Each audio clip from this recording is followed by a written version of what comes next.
நம பார்வதீபதையே மகாதேவா. தென்னாடுடைய சிவனே போற்றி, எந்நாட்டவர்க்கும் இறைவா போற்றி. சிவா திருச்சிற்றம்பலம். சான்றோர்கள் மக்களே, பெரியோர்களே, தாய்மார்களே, பக்த கோடிகளே, நம்முடைய அன்பிற்குரிய பெரிய முத்துராமன் அவர்கள் கனடாவிலிருந்து இயக்குகிற ஏகன் அநேகன் தவக்குழு, அதன் சார்பாக நடைபெறுகின்ற திருவாசகம் நய உரை. இன்றைக்கு இது 21வது நாள். இப்பொழுதுதான் ஆரம்பித்தது போல் இருக்கிறது என்றாலும் பல மாதங்களை கடந்து நாம் இதை நடத்தி கொண்டிருக்கிறோம். இன்றைக்கு நாம் காண இருக்கிற பகுதி அன்னை பத்து என்ற பகுதியாகும். இனிமேல் பெரும்பகுதி நீங்கள் எல்லா பதிவுமே 10 பாட்டாக தான் வரும். இதுக்கு முன்னால் நீண்ட பாட்டுக்கெல்லாம் வந்தது, அதுக்கப்புறம் 20 பாட்டு வந்தது, அப்படிலாம் வந்துச்சு. அப்புறம் 9 பாட்டு வந்துச்சு, 7 பாட்டு வந்துச்சு, இப்படியெல்லாம் வந்துச்சு. இனிமேல் ஈவனாக எல்லாமே 10 பாட்டாக தான் வரும். அப்போ நீங்கள் தலைப்பை பார்த்தீங்கன்னாலே தெரியும், அன்னை பத்துன்னு இருக்கும். அதுக்கப்புறம் பாருங்கள், பார்த்துக்கல. இப்போ நம்ம பார்க்க போகிறது அன்னை பத்து, அப்புறம் குயில் பத்து, திருத்தசாங்கம் அதுவும் 10 தான், கோயில் மூத்த திருப்பதிகம், செத்துலா பத்து, அடைக்கலை பத்து, ஆசை பத்து, அதிசய பத்து, புணர்ச்சி பத்து, வாழா பத்து, அருட்பத்து, கண்ட பத்து, அப்புறம் பிரார்த்தனை பத்து, குழைத்த பத்து, உயிருண்ணி பத்து, அச்சப்பத்து, பிடித்த பத்து, குலாப்பத்து, அற்புத பத்து, சென்னி பத்து, யாத்திரை பத்து, இப்படி எல்லாமே பெரும்பகுதி 10 வரும். 10ங்கிற ஒரு நல்ல எண்ணிக்கை, அதனால் 10 சொல்கிறது. இப்போ இன்றைக்கி நாம் பார்க்குற பகுதி அன்னை பத்து. இது அகத்துறை. அகத்துறையை பற்றி ஏற்கனவே உங்களுக்கு ஒரு பதிவை நான் சொல்லியிருக்கேன். அகத்துறையை பற்றி ஒரு பதிவை நான் நடத்தியிருக்கேன். அதனால் மறந்து போயிருக்கோம், ஏதோ ஒன்று. நம்ம கேட்குறபோது நல்லா இருக்கும், வீட்டுக்கு வரவுள்ள சுத்தமாக மறந்து போயிடும். மறதிங்கிறதுக்கு அது ஒரு பெரிய வரப்பிரசாதம்னு சொன்னேன் ஒருத்தன். இங்கிலீஷில் ஸ்டீவன்சன் ஒருத்தன் ஒரு கட்டு எழுதியிருக்கேன், ஃபர்கெட்டிங்னா மறக்கிறதுன்னு அர்த்தம். மறக்கிறது ஒரு பெரிய வரம். நம்ம அப்படியே ஞாபகம் வச்சுக்கிட்டு தான் பைத்தியம் தான் முடிச்சு போவோம். அதனால் எதை ஞாபகம் வச்சுக்குமோ அதை மட்டும்தான் மனசு மூட வச்சுக்கோம், பாக்கியெல்லாம் பதிவு பண்ணாது. அதுவே டெலிட் பண்ணி, இப்போ இந்த கருவிகளே டெலிட் பண்ணது வேண்டான்னா அதுவாக டெலிட் பண்ணுதில்ல, அது மாதிரி வேண்டாதெல்லாம் டெலிட் பண்ணிடும். அதுக்கு பார்த்தா ஃபர்கெட்டிங்னு பேர். அதை திரும்பி போட்டு பிடிச்சி உள்ளே வைக்கக்கூடாது. எது மறந்து போகுதோ அதை விட்டுறணும். மறந்து போனதை பெரும்போது நமக்கு தேவையில்லாதான் மறக்கும். இப்போ நம்ம ஒருத்தனுக்கு ஒரு 1000 கடன் கொடுத்துருக்கோம்னு வச்சுக்கோங்க, அவன் திருப்பி ஒரு வரைக்கும் வரக்காது. 1000 எப்போ அந்த 1000 அவன் விடமாட்டாமல் இருக்குன்னு தந்துடுவேன். வேணாம், 10 தடவை 1000 கேட்டவுடனே தந்துடுவேன். காரணம் என்ன? அது மறக்காது. நம்ம எதில் பிரியம் இருக்கோ, நமக்கு எதில் விருப்பம் இருக்கோ அது மறக்காது. எது தேவையில்லையோ அனாவசியமாக தானே மறந்துடும், ஃபர்கெட்டிங். அதனால் இதெல்லாம் நம்ம நடத்துகிறோம். 51 பதிகம். இது ஏதோ 5-6 பதிகங்கள் நமக்கு ஞாபகம் இருந்தால் போதும், பாக்கியெல்லாம் நமக்கு ஞாபகம் இருக்கணுங்கிற அவசியம் இல்லை. ஆனால் மனசில் பதிஞ்சிருக்கும். அது நமக்கு எப்போ தேவைப்படுதோ அப்போ பயன்படும், அப்போ வெளியே வரும். அது ரிமெம்பரன்ஸ்னு பேர். ஞாபகம் எப்போ வரும்னா நமக்கு எப்போ தேவை இருக்கோ அப்போ இந்த ரிசர்வ் பேங்க்கில் இருக்க பணம் வேணுங்கிற போது வருது பாருங்கள், அது மாதிரி. இப்போ இது அகப்பொருள். ஏற்கனவே உங்களுக்கு நான் அகப்பொருள் பற்றி ஒரு பாட்டு சொன்னேன், அது மறந்துருக்கும். இப்போ இன்றைக்கி 2வது அகப்பொருள், அகத்துறைன்னு பேர். அகத்துறைன்னா என்னென்னா, மனிதனுடைய சந்தோஷமான வாழ்க்கை, கணவனும் மனைவியுமாக இருந்து இல்லற வாழ்க்கை நடத்துறதுக்கு அதான் அகத்துறைன்னு சொல்லுவாள். மற்ற யுத்தத்தை சொல்கிறது, கல்வியை சொல்கிறது, பொருளை சொல்கிறது, இதெல்லாம் புறத்துறைன்னு சொல்கிறது. அகத்துறைங்கிறது இல்லற வாழ்க்கையை பற்றி சொல்கிறது. இந்த அகத்துறையில் ஒரு இலக்கணம் எப்படின்னா, தலைவன் தலைவி, இதுதான் அடிப்படை. இப்போ ஹீரோயின்னு சொல்கிற மாதிரிங்க கதையில், சினிமாவில் அது மாதிரி ஒரு தலைவன் ஒரு தலைவி. ஒரு தலைவினா அவளுக்கு ஒரு தோழி கண்டிப்பாக இருப்பாள். இப்போ சினிமாவிலையும் வர்றா, அது புரிஞ்சு எழுதுறானோ புரியாமல் எழுதுறான்னு தெரியல. ஆனால் நம்ம இலக்கணம் படிக்க ஒரு தோழி இருப்பாள். இவங்க 3 பேருமே தர்மப்படி நடப்பாங்க. அதர்மமாக மிஸ்பிஹேவியர் இருக்காது. நல்ல ஒழுங்கான வாழ்க்கையை வாழ்கிறவன், நல்ல ஒழுங்கான நெறி, அகநெறின்னு பேர், அகத்துறை நெறி. இது அகத்துறைன்னு பேர். இந்த தலைவன் தலைவி இவங்களுக்கு தூது போகிறவ தோழியாக தான் இருப்பாங்க. தலைவியை பற்றி தலைவன்கிட்ட பெருமையாக சொல்லுவாள், தலைவனை பற்றி தலைவியிட்ட பெருமையாக சொல்லுவாள். சம்மந்தப்பட்டவர்களுக்கு சொல்ல வேண்டிய சந்தர்ப்பம் வந்தால் பெருமையாக சொல்லுவாள், ஞாபகமாக சொல்லுவாள். அவங்களுடைய கல்யாணம் நடக்கிறதுக்கு அதை உதவியாக இருப்பாள். இதெல்லாம் தான் இந்த தோழியினுடைய கடமை. இப்படி இந்த கடமைகளை செய்கிறனால அறத்தோடு நிற்றல்னு வரும். அறத்தோடு நிற்றல்னால் அறவழியில் நிற்கிறது. இப்போ ஏமாத்துறேன், ஃபோட்டோ எடுக்கிறேன், அதை வெளியில் இதில் போடுறேன், அப்புறம் அதை பணம் பறிக்கிறேன். ரொம்ப சில பிள்ளைகள்லாம் ஏமாந்துருது. இப்போ சில பேர் இந்த தோழினாலேயே பல பிரச்சனை வந்துடுது. இப்போ தோழன்னால பல பிரச்சனை வந்துடுது. அதை வீடியோவில் போட்டு அது வியாபாரம் பண்ணி என்னென்னமோ நடக்குது. இதெல்லாம் மரத்தோடு நிற்றல். அந்த காலத்தில் அகத்துற வாழ்க்கைக்கு அறத்தோடு நிற்றல்ங்கிற ரொம்ப முக்கியம். வெளியில் சொல்கிறதான் சொல்லணும், சொல்லக்கூடாது. எதை சொல்லணும்னு தெரியணும், யார்கிட்ட சொல்லணும்னு தெரியணும். எல்லாம் இல்லற வாழ்க்கைக்கு ரொம்ப முக்கியம். இதையெல்லாம் பழைய காலத்தில் அகத்துறையில் ரொம்ப கவனமாக கையாண்டிருக்காங்க, இலக்கணமாகவே கையாண்டிருக்காங்க. இதுக்கு அறத்தோடு நிற்றல்னு பேர். இப்போ நம்ம கதை எதில் ஆரம்பிக்குது அப்படின்னா, ஒரு தலைவன், அவன் யாருன்னா சிவபெருமான். ஒரு தலைவி, அது யாருன்னா ஒரு பக்த ஆண்டாள் மாதிரின்னு வச்சுங்களேன், மீராபாய் மாதிரி. அப்போ கடவுளையே கணவனாக அடைகிறது, கடவுளிடத்திலேயே அன்பு செலுத்துறது, கடவுளையே தலைவனாக கருதுறது, அப்படி எல்லாராலையும் முடியாது. ஆனால் ஒரு துருக்க பொண்ணு பெருமாள்கிட்ட கவனிஞ்சிருக்கிறான். டில்லி சுல்தான் படையெடுத்து வந்தாங்க. அவங்ககிட்ட ஆட்கள் கர்நாடகாவுக்கு படையெடுத்து வந்தாங்க. அங்கே மேலக்கோட்டைன்னு ஒரு ஊர் இருக்குது. அங்கே இன்றைக்கி வைரமுடி செஞ்சு வச்சுருக்காங்க. ராமானுஜர் பல வருஷம் தொழில் செய்தார். அங்கே ஒரு நல்ல சாமி விக்கிரகம் இருந்துச்சு. அவங்க கொள்ளையடிச்சு போய் அதையும் தூக்கிட்டு போயிட்டாங்க. தூக்கிட்டு போனால் டில்லி சுல்தானுடைய அவன் ஒரு சின்ன பிள்ளை. அவன் இந்த பொம்மையை பார்த்துட்டு இது ரொம்ப பொம்மை நல்லா இருக்கு எனக்கு தாழ்ந்துருச்சு. உடனே கொடுத்துட்டாங்க. அது அரண்மனையில் அந்த படத்தில் வச்சு அவனோட கண்ணன் விக்கிரகம் அவனோட விளையாடிக்கிட்டு இருக்கு. அந்த துலுக்க நாச்சியார், அவளுக்கு பேர் துலுக்க நாச்சியார்னு பேர். அப்படி விளையாடிக்கிட்டு இருக்கு. அப்புறம் ரொம்ப காலமாக விளையாடிக்கிட்டு இருக்கு. அவள் கல்யாணம் பண்ணுற வயசெல்லாம் வந்துருச்சு. அவனையே கணவனாக வச்சு அவனோட வச்சு விளையாடிக்கிட்டு இருக்கு. அப்புறம் இவர் ராமானுஜர் போனார் மேலக்கோட்டைக்கு. இங்கே இருந்து விக்கிரகம் எங்கேன்னு கேட்டார். அந்த கண்ணன் விக்கிரகம் அது அவங்க அடிச்சுட்டு போயிட்டாங்க. கொள்ளைக்காரங்க டில்லியிலேருந்து அந்த கொள்ளைக்கூடம் கொண்டு போயிடுச்சுனாங்க. துலுக்க ராஜாட தான் இருக்குன்ட்டுருவாங்க. சுல்தானை போய் பார்த்தாரு ராமானுஜர். எப்படி பற்றில குமரகுருபர் எப்போ காசியில் சுல்தானை பார்த்து பேசி இடம் வாங்கினாரோ இது மாதிரி இவர் விட்டு போனார். இவர் பேசுகிறது இந்த முறையெல்லாம் பார்த்தோன்னே ஊரில் பேசினார். அவனுக்கு ரொம்ப சந்தோஷம். அந்த விக்ரமெல்லாம் எங்கே இருக்குன்னு தெரியாதுய்யா அப்படின்னாங்க. இல்லை அது இங்கே தான் இருக்காம்னாரு. எங்கே இருந்தால் எங்கே அந்த புறத்தில் என் வச்சு விளையாடுது, அதுதான் வச்சு விளையாடும் பாருங்க நீங்கள் அப்படின்னா. நீனே போய் பாருன்னாரு. போய் பார்த்தா அந்த விக்ரம் அங்கே இருக்குது. அப்புறம் அதை எடுத்தா அது கத்துது, அதெல்லாம் கொண்டு போகக்கூடாதுன்னு. என்ன பண்ணுறது, ராஜா சரி எடுத்து போனார். அப்புறம் அவங்க பின்னாலே வந்துட்டாங்க. பின்னாலே மேலக்கோட்டைக்கு வந்துட்டா. மேலக்கோட்டைக்கு வந்து அந்த சுவாமியிலே கலந்துட்டா. அதனால் துலுக்க நாச்சியார்னு சொல்லுவார்கள். இங்கேயும் சொல்லுவார்கள், நம்ம தமிழ்நாட்டிலே அந்த மாதிரிலாம் நடந்திருக்கு. துலுக்க நாச்சியார்னு சொல்லுவார்கள். துலுக்க நாச்சியார்னு இன்னும் பல கோயில்களை சொல்லுவா. இதெல்லாம் அந்த அன்பு சம்மந்தப்பட்டது தானே. அதனால் ஒரு சுவாமி பேரில் ஒரு பெண்ணு இவ்வளோ பக்தி வைக்கிறது, அவனையே இதனுடைய தலைவனாக கருதுறது, இந்த மனநிலையெல்லாம் சாமானியமாக வராது. பக்த மீராவுக்கு அப்படி வந்தது. ராஜபுத்திரன் பெண் அது. அதே மாதிரி ஆண்டாள் அப்படி தான் இருந்தாள். வெங்கம்மன்னாரையே கல்யாணம் பண்ணிக்கிறேன்னா வெங்கம்மன்னாரையே கல்யாணம் பண்ணிக்கிட்டால ஆண்டாள். எப்படி பாட்டு ஆண்டாளுடைய பாட்டு, மீராவுடைய பாட்டு தான் பாடு. எப்படி அதெல்லாம் இன்றைக்கி நடக்குது. இப்போது நீங்கள் வட மதுரைக்கெல்லாம் போனால் அங்கே ரொம்ப அழகாக பாடிக்கிட்டு இருக்கிறா. வீட்டுக்கு வீடு பாடுறா. அதெல்லாம் நம்ம இன்றைக்கும் வட மதுரையில் பார்க்கலாம். கண்ணனை பற்றிய பாட்டுகள் பிரமாதமாக பாடுறாங்க. அது மாதிரி நமக்கு ஆவுடையார் கோயிலுக்கு போனால் இன்றைக்கும் பாடுறவங்க இருக்காங்க. ஆவுடையார் கோயிலில் இன்றைக்கும் பாடுறவங்க இருக்காங்க. இது 10 பாட்டு. தலைவனுடைய பெருமையை தலைவி சொல்கிறான். தலைவனுடைய பெருமையை கீர்த்தியை தலைவி சொல்கிறான். தலைவி யார்கிட்ட சொல்கிறா? தன் தோழிகிட்ட சொல்கிறா. தலைவி எல்லாத்தையுமே ஊராக சொல்லுவோம். இப்போ ஊராக சொல்கிறா, பத்திரிக்கையில் போடுறேன், டிவியில் போடுறேன். அதெல்லாம் என்னென்னலாம் போடுறாங்கிறீங்க டிவியில். அதாவது இதெல்லாம் அகத்துறையை புறத்துற மாதிரி பேசக்கூடாது.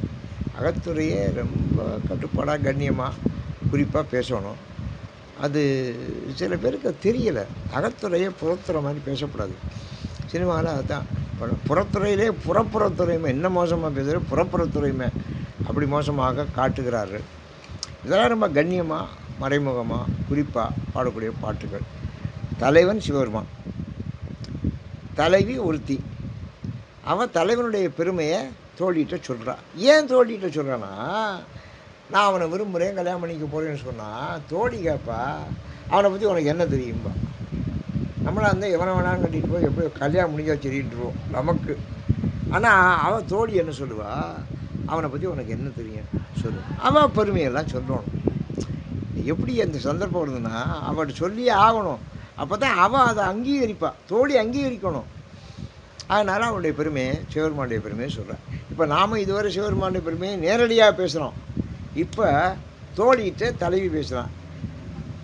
அவங்க ரெண்டு பேரும் பேசிக்கிட்டு இருக்கும்போது இந்த தோழியினுடைய ஆத்தா பார்த்துட்டா, தாய் அன்னை பார்த்த உடனே தலைவி எந்திரிச்சு போகிறோன்னு மகட்ட போய், ஏண்டி என்னடி ரெண்டு பேருமே பேசிக்கிந்தே, ரொம்ப நேரமாக பேசிக்கிந்தே. இப்போ நம்ம மருமகளும் இன்னொரு மருமகளும் பேசிக்கிந்தா மாமியார் கேட்பேன், என்னடி அந்த மருமகளோட பேசிக்கிந்தேன், நம்மளை பற்றி தான் பேசியிருப்பாடு. ரெண்டு மாமியார் நினைப்பாரா நம்மளை பற்றி தான் பேசுகிறாங்க அப்படி தான் நினைப்பா. மருமகள் நினைப்பா மாமியார் ரெண்டு மாமியார் பேசிக்கிந்தா நம்மளை பற்றி தான் பேசிக்கிருக்கா அப்படின்னு நினைப்பா. அப்படி தான் உலகம், தெரியுதா? இவ கேட்குற தாய் கேட்குற தன் மகளை பார்த்து, ஏண்டி அவளோட இவ்வளோ நேரம் பேசிக்கிந்தியே, என்னடி பேசுனேன்னு கேட்குறான். அவன் சொல்கிறான், நான் ஒன்றும் பேசலை, அவன் தலைவனை பற்றி பேசினான் சிவபெருமான், அவனுடைய பெருமையை பற்றி பேசினான். அதை அப்படி என்னுடைய பெரிய பெருமையை பற்றி அவன் பேசினான். இதை கேட்டு தெரிஞ்சுக்கணும், ஆரோட பேசினான்னு கேட்கணும், என்ன பேசினான்னு தெரிஞ்சுக்கணும். அப்படி என்ன தான் பேசினேன்னு அதை பூரா சொல்லணும். இதை பூரா சொல்லணும். நீங்கள் சம்சாரமே கேட்பேன், என்ன ஃபோன் என்ன வந்துச்சு, யார் பேசுகிறா, அப்படி என்ன சும்மா போய் சொல்கிறேன், நீங்கள் வேறு ஆட்டையே பேசியிருக்கே, எங்களை சும்மா இன்னொன்று சொல்கிறீங்கப்பா. நம்ம அது சொல்கிற வரைக்கும் விட மாட்டா, கண்டுபிடிச்சிடுவா. நம்ம யாரோட பேசுகிறேங்கிறத கண்டுபிடிச்சிடுவா. நம்ம மாற்றி சொல்லோம்னா, நீங்கள் மாற்றி சொல்கிறீங்க, என்னை ஏமாத்துறீங்கப்பா, சொல்லி ஆகணும். இப்போ வாழ்க்கை நடக்குதா நடக்கலையா, இதுதான் இது. இப்போ நடக்கிற கதை இந்த பதிகம் அதுதான் இயற்கை. இவ்வளவும் இதில் சொல்லலை, இதெல்லாம் ட்ராமா. இந்த ட்ராமாவை நான் உங்களுக்கு சொல்கிறேன், இந்த ட்ராமாவே உங்களுக்கு நான் விளக்கி சொல்கிறேன். இதெல்லாம் கதையில் இல்லை. இப்போ நான் சொன்ன ட்ராமாவெல்லாம் கதையில் கதையில் நேரடியாக வந்துடுவேன். ஆனால் இதுக்குரிய பின்புலத்தை நான் உங்களுக்கு சொல்லணும். தலைவன் சிவபெருமான், தலைவிங்கிறவ ஒரு பெண்ணு பக்தர், அவனை விரும்புகிறான். அதை தோழிகிட்ட சொல்கிறான் அவனுடைய பெருமைகள். ஏன் சொல்கிறான்னா, அவன் கேட்டான், அவன் என்னடி உனக்கு பிரமாதம் அப்படின்னு கேட்பான். இப்போ நம்மளும் ஒரு கல்யாணம் பேசிப்போம்னா, அந்த வீட்டில் எப்படி பேசுனீங்க, என்ன குடும்பம் நல்ல குடும்பமா, எதுக்காக, அந்த பெருமையெல்லாம் அங்கே நல்ல பெருமையான குடும்பம் எல்லாம் கேட்குறாள் இல்லையா, அப்படின்னா சரிதான் அப்படின்னு சொல்லுவான். இல்லைன்னா இது நம்ம சம்மந்தம் நம்ம தரத்துக்கு சரியாக வராது அப்படின்னு சொல்லிடுவோம். நம்ம தரத்துக்கு இது சரியாக வராது. அந்த காலத்தை கல்யாணம் பேசுனா பொண்ணு என்ன கேட்குமா, மாப்பிள்ளை அழகான்னு கேட்குமா.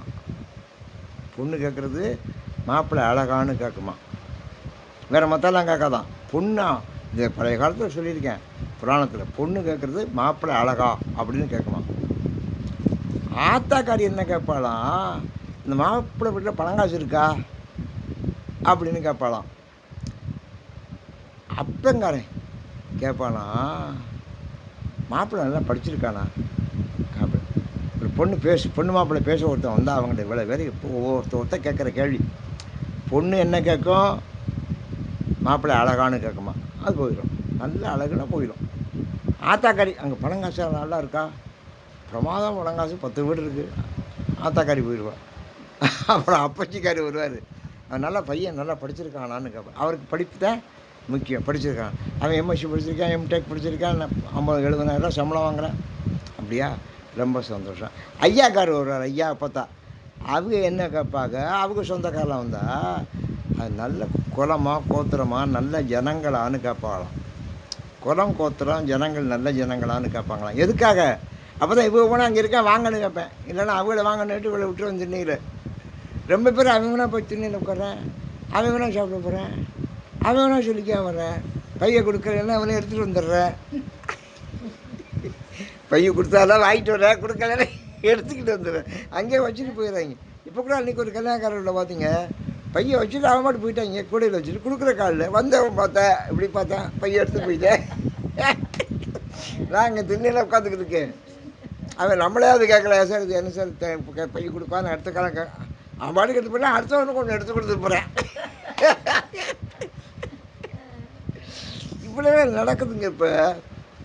அதனால் யார் வந்தால் யார் போனால் இப்போ யார் கொடுத்தோமா கொடுக்கலையா இதெல்லாம் ஒன்றும் தெரியாதுங்க. இப்போ என்னமோ நடக்குது, காமாச்சோமான்னு. அதான் சொன்னேன், காமாச்சோமான்னு கல்யாணம் நடக்குதுன்னு சொல்கிறாமனுங்க. இப்படி தான் நடக்குது. அந்த காலத்தில் சாஸ்திரோக்தமாக இவ்வளோ கேள்வி கேட்பாங்க. பொண்ணு கேட்கும் மாப்பிள்ளை அழகானு, ஆத்தாக்காரி கேட்பா நல்ல பணம் இருக்கா அப்படின்னு கேட்பா, அப்பச்சிக்காரி கேட்பா பையன் நல்லா படிச்சிருக்கானா அப்படின்னு, சொந்தக்காரங்க பூரா கேட்பேன் ஐயாக்கு விடுக்க அவங்கெல்லாம் நல்ல குளம் கோத்துறோம் நல்ல ஜனங்களான்னு கேட்பேன். அப்போ தான் இவ்வளோ நான் வரவேற்பேன். அதனால் இவ்வளவும் பார்ப்பேன் அந்த காலத்தில். இதையெல்லாம் சொல்லி ஆகணும்ல. இந்த கல்யாண பொண்ணு தன்னுடைய தோழியை பார்த்தா இதெல்லாம் வரும்னு சொல்லணும்ல. அவன் சொன்னதெல்லாம் இவ்வளோ வரத்தையும் தோழி கேட்குறா, தலைவி சொல்கிறா. தலைவிட்டேருந்து கேட்டுக்கிட்ட உடனே இந்த தோழியினுடைய தாய் கேட்குறா, என்னடி ரொம்ப நேரம் பேசிக்கிந்திய, ரொம்ப நேரம் பேசிக்கிந்திய, என்னடியா அப்படி பேசிக்கிந்திய அப்படின்னு. ஒன்றுமில்ல, அவளை மாப்பிள்ளை அந்த மகளுடைய பெருமையை பற்றி பேசிக்கிந்தேன். இவ்வளோ வரத்துக்கு என்னடி பெருமை அப்படி அப்படின்னு. அதான் 10 பாட்டு அந்த பெருமையை தான் சொல்கிறா. இதான் விஷயம்.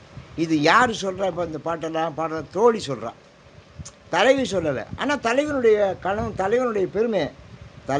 பெருமையை தலைவி சொன்னால் அதை திருப்பி ரிப்பீட் பண்ணுறான். இப்போ நம்ம பேசுகிறத இந்த டேப் ரெக்கார்ட் டெலிஃபோன் திருப்பி சொல்கிறது பாருங்கள், அது மாதிரி திருப்பி சொல்கிறான். யார்கிட்ட சொல்கிறா? தன் அன்னைகிட்ட சொல்கிறா. அதனால இந்த ஊரை பாட்டும் அன்னை என்னும் அன்னையேன்னு சொல்கிறா. என்ன பாடுறா?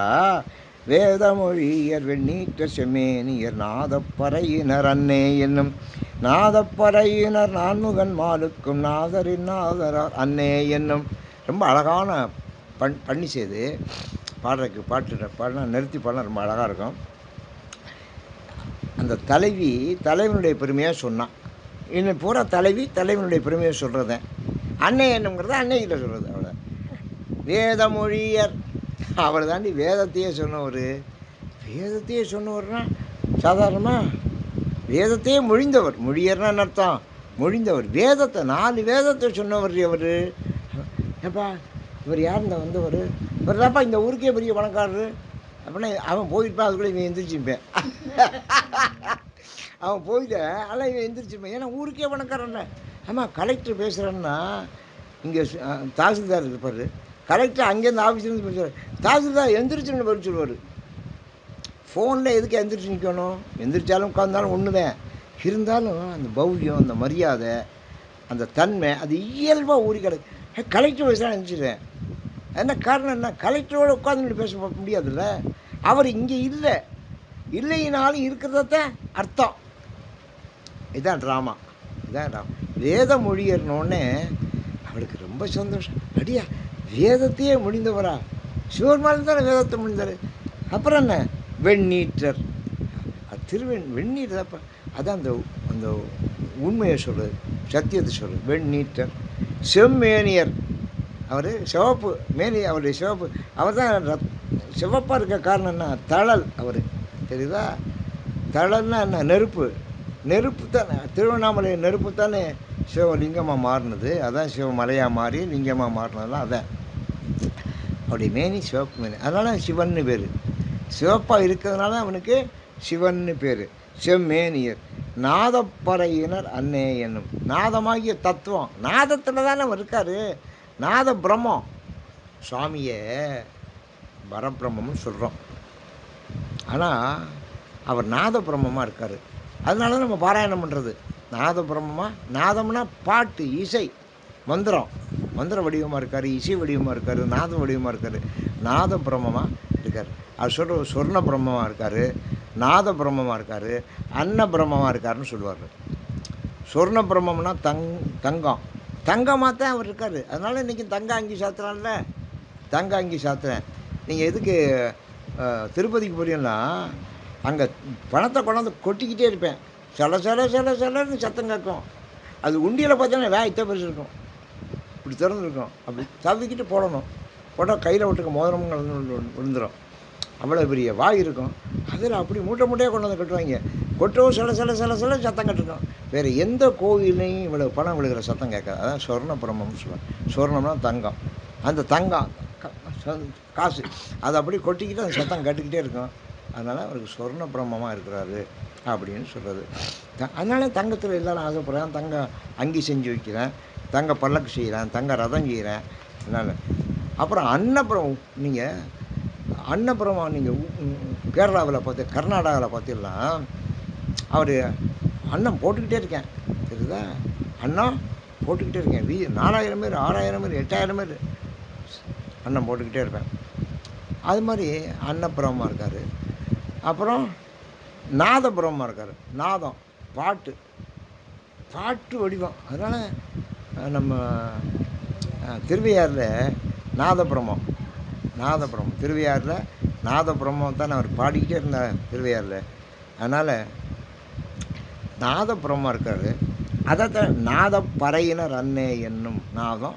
அந்த காலத்தில் பறை வந்து ஒரு வாத்தியம். அந்த பறைங்கிறது இப்போ வந்து நல்லதுக்கு அதை பயன்படுறது ரொம்ப குறைச்சலாக இருக்குது பறைங்கிறது. ஆனால் பறைங்கிறது எல்லாத்துக்குமே உபயோகப்படுத்தலாம். மொத்தமெல்லாம் அதை சேர்ந்து தானே அந்த தோல் வாத்தியம்னு சொல்லுது. தோல் செய்கிறது, துளையில் செய்கிறது. துளைக்கருவி நாதசுரம், தோல் கருவி, துளைக்கருவி இப்படி சொல்லுவாங்க. அதில் இது தோல் கருவி. நாதப்பறையினர் நாத தத்துவமாகவே அவர் இருக்கிறார். பறை ஒலிப்பவர் நாத தத்துவமாக இருக்கிறார் அன்னே என்னும். இப்போ என்ன சிவபெருமானுடைய சிறப்பை எப்படி சொல்லியிருக்கா? வேத மொழியர், வேதத்தை மொழிந்தவர். வெண்ணீற்றினர், திருநீர் அணிந்திருப்பவர். அப்புறம் செம்மேனியர், சிவந்த மேனியை உடையவர். நல்லா ஆமாம், மாப்பிள்ளை அழகாக இருப்பார்னா சிவப்பாக இருக்காருன்னா முடிஞ்சு வச்சுல. மாப்பிள்ளைல செக்கச்சவேன்னு இருக்காருங்க அப்படிங்கிற மத்தியில். ஆனால் வெண்ணி இப்போ அதுக்கு தான் பவுட்ரு போட்டுக்கிறான்ல செக்கச்சவே. வெண்ணீட்டர்னா அவர் வெந்நீர் அணிஞ்சார். இப்போ என்ன செய்கிறேன்? வெள்ளையாக ஒரு இதை வச்சுருக்கேன், பூசிக்கிட்டு அம்புடு மேலெல்லாம் பூசிக்கிட்டு வருதுங்க. சினிமாவில் பார்த்தா நான் பார்க்க இன்னும் இவ்வளோ சிவப்பாக இருக்கு. அம்புடு ஒருத்தங்க அதெல்லாம் சிவப்பாக கிடையாது, ஒன்றும் கிடையாது சார். அம்புடு மேலே பூசிக்கிட்டு வர்றது, உடம்பு பூரா பூசிக்கிறது. இந்த உடம்பெல்லாம் காட்டுறானா கையை காலு எல்லாம் பார்த்தா செக்கச்சவேன்னு இருக்குது. இவ்வளோ சிவப்பாக இருக்குண்ணா, இவ்வளோ சிவப்பாலாம் இருக்காது. ஆனால் அது காஸ்மெட்டிக்ஸு, அது பூசுறது, அந்த பூச்சி. அவரே தான் பூசியிருக்காரு வெண்ணீட்டர்.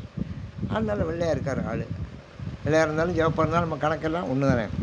வெண்ணீட்ட செம்மேனியர் நாதப்பறையினர் அன்னே என்னும். அவர் நாத தத்துவமாக இருக்கிறார். நாதப்பறையினர் நான்முகன் மாலுக்கும் நாதரின் நாதரார் அன்னேயன். அதான் ரெண்டு வரியாக சொல்கிறா, விட்டு சொல்கிறது, விட்டு அந்த கதையை சொல்லு. அப்படியா அப்படின்னு அவள் கேட்டுக்கா. ரொம்ப சிவப்பு, அவர் நாத வடிவமாக இருக்கார், வேதத்தையே மொழிந்தவர். அப்படியா அப்படின்னு அவன் கேட்டுப்பா. அது இதில் வராது, கதையில் ட்ராமாவில் வரும், பாட்டுக்கு வராது. அப்படியா அப்படின்னு அவன் கேட்டிருப்பா. அது மட்டும் இல்லைப்பா, அம்மாவுக்கு சொல்கிறா. அது மட்டும் இல்லை, நாதப்பறையினர் நான்முகன் மாலுக்கும் நாதரின் நாதனார் அன்னேயம். நாதப்பறையினர் சொன்னோம்ல, அவர் யாருக்கெல்லாம் நாதர் தெரியுமா? அவர் திருமாலுக்கும் அவர் தான் நாதர் தலைவர், பிரம்மாவுக்கும் அவர் தான் தலைவர். அந்த தலைவர் தான் இவர். ஓ அப்படியா அப்படிங்கிறா. ஏன்னா அவரை பெருமையை சொல்லணும்னா இன்னொரு பெருமையை சுட்டி காட்டணும். டேய் மாப்பிள்ளை பார்த்துருக்கோமே, இந்த மாப்பிள்ளை வீடு எத்த பெருசு தெரியுமா? எத்த பெருசு? இந்த இருக்கு பாரு வீடு. ஆமாம் இந்த இருக்கு வீடு. இது மாதிரி 3 மடங்குடா அவர் வீடு பெருசு அப்படின்னா புரியும். கம்பேரிசன் இது மாதிரி அதை கம்பேர் பண்ணணும். நீங்கள் அந்த காலத்தில் ஒரு முனிவர், அவர் தவம் இருந்தார், வேதம் படிக்க கற்றுக்கிட்டாரு. அந்த காலத்தில் 120 வருஷம் ஒரு மனுஷனுக்கு வாழ்க்கை. அவருக்கு 120 வருஷம் முடிய போகுது. வேதம் படித்து முடிக்கலை. அவர் உடனே இந்திரன் நோக்கி தவம் வந்தார். இந்திரன் வந்தேன் எதுக்கு அப்படின்னா, சொன்னேன் எனக்கு இன்னொரு ஆயுள் கொடு. ஒரு ஆயுள்ங்கிறது 120 வருஷம். எனக்கு இன்னொரு ஆயுள் கொடுன்னார், நீட்டிப்பு கொடுனார். உடனே இன்னொரு நீட்டிப்பு கொடுத்தாரு. இன்னொரு 120 வருஷம் வாழ்ந்தார். வேதம் படித்தார், முடியலை. அப்புறம் இந்திரன் தவணம் பண்ணார். இந்திரன் வந்தேன் என்ன இன்னொரு நீட்டிப்புனார், கொடுத்துட்டாரு. இவர் 2 நீட்டிப்பு கொடுத்தாரு, முடியலை, வேதம் படித்து முடியலை. 3ஆவது நீட்டிப்பு அந்த காலம் வந்துச்சு. இந்திரன் வந்தேன் என்னன்னாரு, எனக்கு நீட்டிப்பு. என்னடா 3ஆவது நீட்டிப்பு கேட்குறேன், என்ன விஷயம்னா? இல்லை நான் வேதம் படிச்சுக்கிட்டு இருக்கேன், அது இன்னும் படித்து முடிக்கலை, அதுக்காகத்தான் இன்னொரு நீட்டிப்பு கேட்டேன். ஏற்கனவே ஒரு 120 வருஷம் வாழ்ந்துட்டேன், அப்புறம் 2 இடவே நான் அவனுக்கு திருப்பி கொடுத்துட்டு இப்போ மேலும் நீங்கள் கேட்குற அவனுக்கு தரலாம். நீ வேதம் படிக்கிறதுக்கு இன்னொரு 100 வருஷம் கேட்குற. ஆனால் வேதம் எவ்வளவு இருக்குது தெரியுமான்னு கேட்டார். எனக்கு தெரியாது அப்படின்னாரு. அந்த தெரியுது ஒரு மலை, 3 மலை, அந்த 3 மலை வேதம் அப்படின்னாரு. ஓ அவ்வளோவா பெருசா? நீ இப்போ எவ்வளோ படிச்சிருக்கா தெரியுமா அந்த 3 பேர்லையும்? அப்படின்னா எவ்வளோனாரு. இந்த மண்ணை அள்ளுவோம் கைப்பிடினால, கைனால் அள்ளி இப்படி வையினாரு. 3 பிடி பிடிச்சி வச்சேன். இந்த 3 பிடி பிடிச்சி வச்சிருக்கா பாரு, இவ்வளோதாப்பா நீ படிச்சிருக்கேன்னாரு. நீ படித்த வேதம் இவ்வளவுதான். இன்னும் உனக்கு எத்தனை நீட்டிப்பு தந்தால் நீ அதை படிப்பேனாரா? எனக்கு நீட்டிப்பு வேண்டான்டார். எனக்கு நீட்டிப்பு வேண்டாம் அப்படின்ட்டு. அதனால் நம்ம ஒரு ஒப்பீடு செய்தால் தான் அதை பற்றி புரிஞ்சுக்க முடியும். ஒப்பீடு செய்தால் தான் இந்த மலையோடு ஒப்பிட்டவொன்னே இவர் எவ்வளோ படிச்சிருக்கானது. அதனால தான் கற்றது கைமண் அளவுன்னு அந்த கதை சொன்னால் ஊற்றிலா அந்த கதை தான். அதனால் இது அதோ பெரிய முனிவர் பரத்வாஜர்னு பேர். பரத்வாஜர் பெரிய வேதத்துக்கே அத்தாரிட்டி. அவர் கதையே இப்போ நான் இப்படி சொல்கிறேன். பரத்வாஜர் அலகாபாத்தில் அவருடைய இடத்துல தான் ஜவஹர்லால் நேரு அப்பா இடம் வாங்கி வீடு கட்டினார். அதனால அந்த அதோட புகழ் அடைஞ்சிது அந்த வேத இடத்துல, அந்த ஆசிரமத்தில். அதனால் அந்த ஸ்தல விசேஷம்னு சொல்ல பாருங்க, ஒரு கம்பேரிசன், ஒப்பீடு சொல்லணும். டேய் நீ இப்போ நாதப்பறையினர்னு சொன்னீல்ல, அந்த நாதர் அவர் எப்படிப்பா? அவர் இன்னும் சாதாரண நாதர் இல்லைப்பா. பிரம்மாவுக்கும் அவர் தான் நாதர், திருமாலுக்கும் அவர் தான் நாதர் அப்படின்னு. அவ்வளோ பெரிய ஆளா? இப்போ புரியுதா எப்படி ஒப்பிடுறான்னு? ஒப்பிட்டு காட்டணும் தெரியுதா? அதனால் இப்போ நம்ம வீட்டில் சமையல் இன்றைக்கி என்ன ரொம்ப நல்லா இருக்கே சமையல் அப்படின்னு கேட்டான். நான் பக்கத்து வீட்டிலேருந்து வாங்கி வந்தேன் அப்படிங்க. அப்போ நமக்கு வித்தியாசம் தெரியுது பற்றியலா? சமையல் நம்ம வீட்டு சமையலுக்கும் பக்கத்து வீட்டு சமையலுக்கும் வித்தியாசம் தெரியுது. அது மாதிரி ஒரு ஒப்பீடு. அவர் திருமாலுக்கும் அவர் தான் தலைவர், பிரம்மாவுக்கும் அவர் தான் தலைவர். நாதர் இந்நாதரா அன்னே என்னும். அப்படியா? ரொம்ப சந்தோஷம். அப்புறம் என்ன? கண்ணஞ்சனத்தர் கருணை கடனினர் உள்நின்றுருக்குவர் அன்னே என்னும். உள்நின்றுருக்கி உழப்பில ஆனந்த கண்ணீர் தருவரால் அன்னே என்னும். கண்ணஞ்சனத்தர், கண் அஞ்சனத்தர். அஞ்சனம்னா என்ன? மை, கண்மை தீட்டிக்கிறோம்ல, இது சிவபெருமானம் குறிக்கிறது இல்லை. சிவபெருமானம் அஞ்சனமெல்லாம் தீட்டிக்கிறது இல்லை. இப்போ யார் தீட்டிக்கா? பார்வதியை உடம்புல வச்சுருக்காருல, பார்வதியினுடைய பக்கமும் வரும்ல. அவரை பற்றி சொல்கிறது பார்வதி பக்கம் வரும்ல. ஒரு பக்கம் பார்த்தா கண்ணில் மை தீட்டி இருக்குது. அது அவர் தீட்டிக்கலை, அவள் தீட்டியிருக்கா. அதனால் ஞானசம்பந்தரிங்க உனக்கு யாரா பால் கொடுத்தாலும் அப்பா கேட்பாரு. அந்த அவர் தான். அவர் யார்? அவர் அப்பாவுக்கு தெரியலை, ஆனால் சுவாமி இவருக்கு தெரியுது. காலமேல இருக்கார், தோளுடைய செவியன்னு பாடுறாரு. தோளுடைய செவியன்னா சிவபெருமான் தோடு போட்டுக்குவாரா? இப்போ சில பேர் போட்டிருக்கேன் பார்த்தீங்களா? ஒருத்தன் போட்டிருக்கேன் தோடு. நம்மளுக்கு அந்த காலத்தை கல்யாணம் தண்ணிக்கு போட்டா அவ்வளோதான். நான் சிறு பிள்ளையில் எனக்கு போட்டு விட்டாங்க, அப்புறம் கல்யாணத்தில் போட்டோம். அதுக்கப்புறம் தோடு போடல. நான் கையில் மோதிரம் வளையல் எது சங்கிலி எதுவும் நான் போடுறதில்லை, எனக்கெல்லாம் பிடிக்காது. ஒருத்தன் விரலுக்கு விரல் போட்டிருக்கேன், 10 விரலுக்கு மோதிரம், இந்த கையில் காப்பு இந்த கையில் காப்பு. அது காப்புனா அதுவே பொம்பளைய ஒரு பெருசாக போட்டுக்கிட்டு கழுத்தில் போட்டுக்கிட்டு ஒருத்தன் பார்த்தா அவள் அந்த ஆபரணத்தில் அவ்வளவு ஆசை தெரியுது. ஆம்பளை ஆபரணம் போடுறதில்லை. நம்ம சாமிக்கு போடுறமே ஒழிய பெண்களுக்கு தான் அலங்காரம் ஆபரணம். ஆனால் இவர் அலங்கார பிரியர். அது பெருமாள். இவர் நம்ம சிவபெருமான் அபிஷேக பிரியர். இவர் நிறைய அபிஷேகம் பண்ணுவாங்க. சொல்கிறாரு கண் அஞ்சனத்தை. அஞ்சனம்னா கண்மை, கண்ணெல்லாம் மை போட்டிருக்காரு. அப்படின்னா இது யாரை குறிக்குது? அம்பாளை குறிக்குது. தோளுடைய செவியனா தோடு யாரை குறிக்குது? அம்பாளை குறிக்குது. தோளுடைய செவி என்கிறாரு. தோடு அம்பாளை குறிக்கும், செவியோடு செவி. அதனால் தோளுடைய செவியன் அப்படின்னு பாடினார்.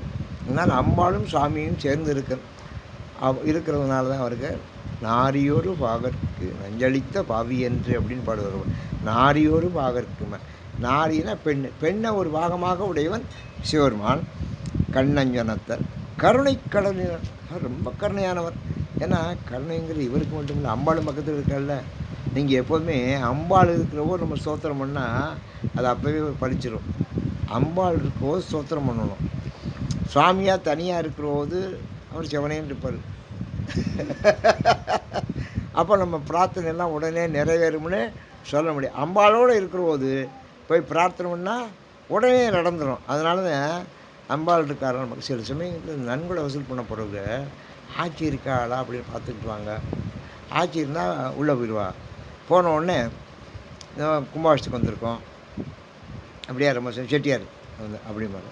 ஆட்சி எங்கேருந்து வரும்? கும்பாபிஷேகமாக ரொம்ப சந்தோஷம், நானே எதிர்பார்த்துக்கு இருந்தேன், நானே வந்து உங்களுக்கு எதாவது தரோன்னு. நம்ம நல்லா கொடுங்க செட்டியார்கிட்ட கும்பாபிஷேகிக்கிறாங்க, நல்லா கொடுங்க அப்படி செட்டியார்கிட்ட ஆட்சி சொல்லுங்கள். அப்புறம் செட்டியார் 1,00,000 ரூபா விடுங்க பாரு. எவ்வளோ கொடுக்கலாம் நீங்கள் நினைக்க? நான் 1,00,000 ரூபா கொடுக்கேன். அதெல்லாம் நமக்கு பத்தாதுங்க, யாகசாலையை நமக்கு எடுத்துக்குவோம். ஆட்சியே சொல்லிடும் யாகசாலை 7,00,000 ரூபா வரும். இவர் 1,00,000 ரூபாய்க்கு தான் பட்ஜெட் போடுவார். ஆட்சி என்ன வரும்? யாகசாலை எடுத்துக்கோ அப்படின்றோம். போனவனுக்கு ரொம்ப சந்தோஷம். அதுக்காக தான் ஆட்சி இருக்க நேரம் பார்த்து போகிறது. சில வீட்டில் ஆட்சி இல்லாத நேரம் பார்த்து போவாங்க. அப்படி வீடு இருக்குது தெரியுதா? ஆட்சி இருந்தால் கொடுக்கக்கூடாது, கொடுக்கிறத சொல்லிடுறோம். நமக்கு நம்ம பொண்டாட்டிலையா பிள்ளையா புருஷன் இல்லையா வீடு இல்லையா வாசல் இல்லையா என்ன நீங்கள் தர்மத்தை அள்ளி விட்டுக்கிட்டு இருக்கீங்க அப்படின்னு தடுத்து போடணும். தர்மம் பண்ணுறதை தடுத்துடும். அழைப்பட்டியார் அள்ளி விட்ட காரணம் என்னென்னா சம்சாரமெல்லாம் போயிடுச்சு. அவர் 2ஆம் தரம் தான் அவருக்கு பின்னால் இருந்து. அதனால் அவர் பாட்டுக்கு எல்லாத்தையும் தர்மம் பண்ணி விட்டு போயிட்டார். அவர் கடைசியாக கண்ணஞ்சனத்தர் கருணை கடல் என்ன. ஏன் கருணை கடல்? பக்கத்தில் அவர் இருக்கால்ல, அம்பாள் இருந்தால் கருணை தன்னால் வந்துடும்ல. அவரே கருணை தான், இருந்தாலும் அம்பாள் வேறு இருக்கா. அதனால் கருணையில் கடல் மாதிரி அவர். உள்நின்று இருக்குவர் அன்னை என்னும் உள்நின்று உருக்குவர் அன்னை. உள்ளே இருந்து நம்ம உள்ளே போயிடுவார், உள்ளத்தையும் உருக்கி போடுவார். அவர் உள்ளத்தை உருக்கிடுவார்னா எல்லாருக்கும் பிடிக்கும்ல. உள்ளத்தை உருக்குவார்னு சொன்னால் எல்லாருக்கும் பிடிக்கும். உள்நின்று உருக்குவர் அன்னை என்னும் உள்நின்று உருக்கி உழப்பில ஆனந்த கண்ணீர் தருவாரால் அன்னை. உருக்கிறா மட்டுமில்ல, அவரை பற்றி பேசினா, அவரோட பழகுனா அவர் நமக்கு என்ன ஆனந்த கண்ணீர். நடராஜா ஆடுறாரே, அதுக்கு பேர் ஆனந்த நடனம்னு பேர். அவருக்கு பேரே ஆனந்த நடராஜர்னு பேர். இப்போ அவரை பற்றி தானே படிக்கிறோம். அதனால் ஆனந்த கண்ணீர். அவர் நமக்கு என்ன கண்ணீர் தர்றாரு? ஆனந்த கண்ணீர் தருவரால் அன்னையன். அவர் நினச்சாலே ஆனந்தம் சந்தோஷ கண்ணீர். இந்த நமக்கு கண் இருக்கே, இந்த கண் நம்ம உடம்புல எத்தனையோ அங்கம் இருக்குது. எந்த அங்கத்துக்கு பொழுது வந்தாலும் கண்ணு தான் அழுகும். காலில் முள் குத்திருச்சுன்னா கண் அழுகும். அப்போ எவ்வளோ கருணை ஊற்றில அந்த கண்ணுக்கு கண் அழுகும். சந்தோஷம்னாலும் கண் அழுகும். அப்படி அழுகிற போது இந்த கண்ணீர் வரும். கண்ணீர் 2 பக்கம் வரும். ஒன்று இந்த பக்கம் வரும், இன்னொன்று இந்த கடைக்கண்ணு. இதுக்கு பேர் தான் கடைக்கண்ணுன்னு பேர். இது கண்ணு, இது கடைக்கண்ணு. இதுலேருந்து வந்தால் ஆனந்த கண்ணீர்னு அர்த்தம். இதுலேருந்து வந்தால் ஆனந்த கண்ணீர், இதுலேருந்து வந்தால் தான் துக்க கண்ணீர். யாரா இறந்து போயிட்டான்னு சொன்னால் உடனே துக்க கண்ணீர் இதில் தான் கொட்டும். போய் சாமியை பார்க்கலாம், சந்தோஷமாக இருக்குது, அழகாக என்னடா என்ன அழகு என்ன அழகு அப்படி சந்தோஷப்பட கண் இதுலேருந்து கண்ணீர் வந்துடும். அது ஆனந்த கண்ணீர். அவரை நினச்சாலே ஆனந்த கண்ணீர் தருவார். எவ்வளோ அழகாக சொல்ல. இதெல்லாம் யார்கிட்ட சொல்கிறா? அம்மாட்ட சொல்கிறா தோழி. ஏன் சொல்கிற? இப்படிலாம் சொன்னதான் அவள் ஒத்துக்குவா. இல்லைன்னா ஏன் அவளோட பழகி இருக்க? அவளை சரியில்லாத அவளோட அவள் வளர்கிறா, நீ வேறு பழகி பேரை கற்றுக்காத, பேசாமல் வீட்டில் இருந்துடும். அதனால ஈச்சரித்தல்னு வேறு. அது ஈச்சரித்தல்னால் வீட்டுக்குள்ளேயே வச்சு அடைச்சி வச்சிடுறது. தலைவியை வீட்டுக்குள்ளே வச்சு அடைச்சி விடுவா. அதனால் அந்த அடைச்சி வச்ச தலைவியை தோழி தான் பிரிவு வெளியில் கூட்டியாடணும். கூட்டியாந்து தலைவனோட பழகணும். அப்புறம் அந்த கல்யாணத்துக்கு வேண்டி ஏற்பாடு பண்ணணும். ரொம்ப பெரிய பொறுப்பு அந்த தோழிக்கு உண்டு. இப்போலாம் அப்படி தோழி இருந்தால் அவள் கல்யாணம் பண்ணிக்கிட்டு போயிடுவான். அந்த மாப்பிள்ளை அவள் கல்யாணம் பண்ணிக்கிடுவா. கண்ணீர் தருவரால் அன்னை என்னும் நித்தமணாளர் நிரம்ப அழகிய. நித்தமணாளர் நிரம்ப அழகிய. அவர் நித்தமணாளர் தினம் எப்பவும் கல்யாணம். அதான் கல்யாண சுந்தரம்னு சொல்கிறோம்ல. நித்தமணாளர் நிரம்ப அழகிய. இப்போ நம்ம துலாவூர் சாமி இருக்காளே, அங்கே இருக்கிற குருவுக்கு பேர் நிரம்ப அழகிய தேசிகன்னா பேர். எல்லாருக்கும் நிரம்ப அழகிய தேசிகன்னு பட்டோம். ஏன்னா முதல் குருவாக இருந்தாலும் அவர் பேர் நிரம்ப அழகியர். திருவாஞ்சியத்துலேருந்து நம்ம கூட்டி வந்தோம். திருவாஞ்சியங்கிறது எங்கே இருக்குன்னா கும்பகோணத்து பக்கத்தில் இருக்குது. நாங்கள் இப்போ புறவை போயிட்டு வந்தோம் திருவாஞ்சியம். அங்கே அந்த அந்த அந்த அந்த குருவுக்கு பேரே நிரம்ப அழகியர்னு பேர். அது இதில் உள்ள பேர், திருவாசகத்தில் உள்ள பேர். அதனால் அந்த சைவ மடமெல்லாம் நம்ம மடம், இந்த மடம் சைவ ஆதினம் மொத்தம் 18 இருக்குது தமிழ்நாட்டில். அதில் இது ஒரு மடம், நம்ம மடம் துலாவூர் மடம். நித்தமணாளர் நிரம்ப அழகியர். இந்த நிரம்ப அழகியராக இருந்தவர் முதல்ல இருந்தார். அந்த நிரம்ப அழகியர் பட்டம் எல்லாருக்கும் வந்துக்கிட்டே இருக்கும். இப்போ அன்றைக்கி வந்து ஒரு ஞானப்பிரகாச தேசிகர். இவர் 29வது வட்டம். ஒருத்தரும் 80 வருஷம் 70 வருஷம் வந்திருக்கா. அதனால் ரொம்ப 1000 வருஷத்துக்கு முந்தின மடம் அது. நிரம்ப அழகியர் இதில் 400 வருஷத்துக்கு முன்னால் ஒரு நரம்பாளி தேசியம் இருந்தார். அவர் தான் அவர் காலத்தில் ஒரு பரஞ்சோதி முனிவர்னு ஒருத்தர் இருந்தார். இவெல்லாம் வெள்ளாளர்கள், தேசிகர்கள், வேதாரண்யம் பக்கம். அங்கே தான் அவங்களாம் ஆரம்ப காலத்தில் வாழ்ந்தவங்க. அங்கே தான் பாடம் கேட்டாங்க. அப்போ பரஞ்சோதி முனிவர் ஒரு சொந்தக்காரர், பரஞ்சோதி முனிவரும் நரம்பாளிகரும் ஒன்றாவே பாடம் கேட்டா. தெரியுதா? என்ன பாடம் கேட்டாங்கன்னா, தமிழும் படித்தா சமஸ்கிருதம் படித்தா. அப்புறம் 2 பேரும் புறப்பட்டு மதுரைக்கு வந்துட்டா. மதுரையில் வந்து வாழ்ந்தாங்க. மதுரையில் வந்து வாழ்கிற போதே அவர் நரம்பாளிக தேசியர் இங்கே பட்டத்துக்கு வந்துட்டார், லாவூருக்கு. அவர் அங்கே இருந்தார் பரஞ்சோதி முனிவர். 2 பேரும் சந்திக்கிற போது நம்ம ஆளுக்கு ஒரு புராணம் பாடுவோம் அப்படிங்கிற போது அவர் திருவிளையாடல் புராணம் பாடுறேன் அப்படின்னு சொன்னார். யார்? பரஞ்சோதி முனிவர். அவர் எழுதுனா பரஞ்சோதி முனிவர் தான் திருவிளையாடல் புராணம். அதுதான் நான் ஒரு வாரம் சொல்லுவேன், 10 நாள் சொல்லுவேன். அதெல்லாம் புத்தகமாக வழி வந்திருக்கு. பரஞ்சோதி முனிவர் எழுதுனது தான் திருவிளையாடல் புராணம். அப்போ இவர் நான் இப்போ சேது புராணம் எழுதுகிறேன் அப்படின்னு சேது புராணம் எழுதினார். சேது புராணம் எழுதினார். சேது புராணம்னா நம்ம ராமேஸ்வரம் அந்த சேதுக்கடல் அந்த புராணம், அது ஒரு ரொம்ப விசேஷமான புராணம். அதை அவர் எழுதினார். அது சேது சமஸ்தானத்தில் கொண்டு படித்து காட்டினார். அந்த சமஸ்தானாதிபதி சேதுபதி இவருக்கு நிறைய நிலங்கள்லாம் கொடுத்து பரிசுகள்லாம் கொடுத்தார். அவர் கொடுத்த இடமெல்லாம் நிறைய இருக்குது. அதெல்லாம் பிறகு எல்லாம் காலாவதியாக இப்போ விற்றுவிட்டாங்க. பெருமை வந்தோடனே அவர் நிறைய பரிசு கொடுத்தாரு. அதே நேரத்தில் பாண்டிய மன்னன், அப்போலாம் பாண்டிய மன்னன் இருந்த காலம், 4 வருஷத்துக்கு முன்னாலாம் பாண்டிய மன்னன் இருந்தாங்க. அப்புறம் தான் வெள்ளைக்காரன் வந்தது. பாண்டிய மன்னன் இவர் பெரிய புலவர்னு வரவேற்று இவர் உபச்சாரமெல்லாம் பண்ணேன். அப்போ அவர் கேட்டார், ஏன் சாமி நீங்கள் சேது புராணம் பாடிட்டிய, எங்களுக்கு ஒரு புராணம் பாடப்படாதான்னு கேட்டார் பாண்டிய மன்னன். அதனால் திருப்பரங்குன்றத்துக்கு ஒரு புராணம் பரங்கிரி புராணம்னு பேர். அதுக்கு பேர் பரங்கிரி புராணம். அது ஒன்று பாடினார். அதெல்லாம் எங்கிட்ட இருக்குது. இதெல்லாம் நம்ம மக்கள் கொண்டாடணும். அவ்வளோ பெரிய புராணங்கள் பாடியிருக்காரு, நம்ம மக்கள் கொண்டாடல. அவங்க பேரே நிரம்பாளிகர்.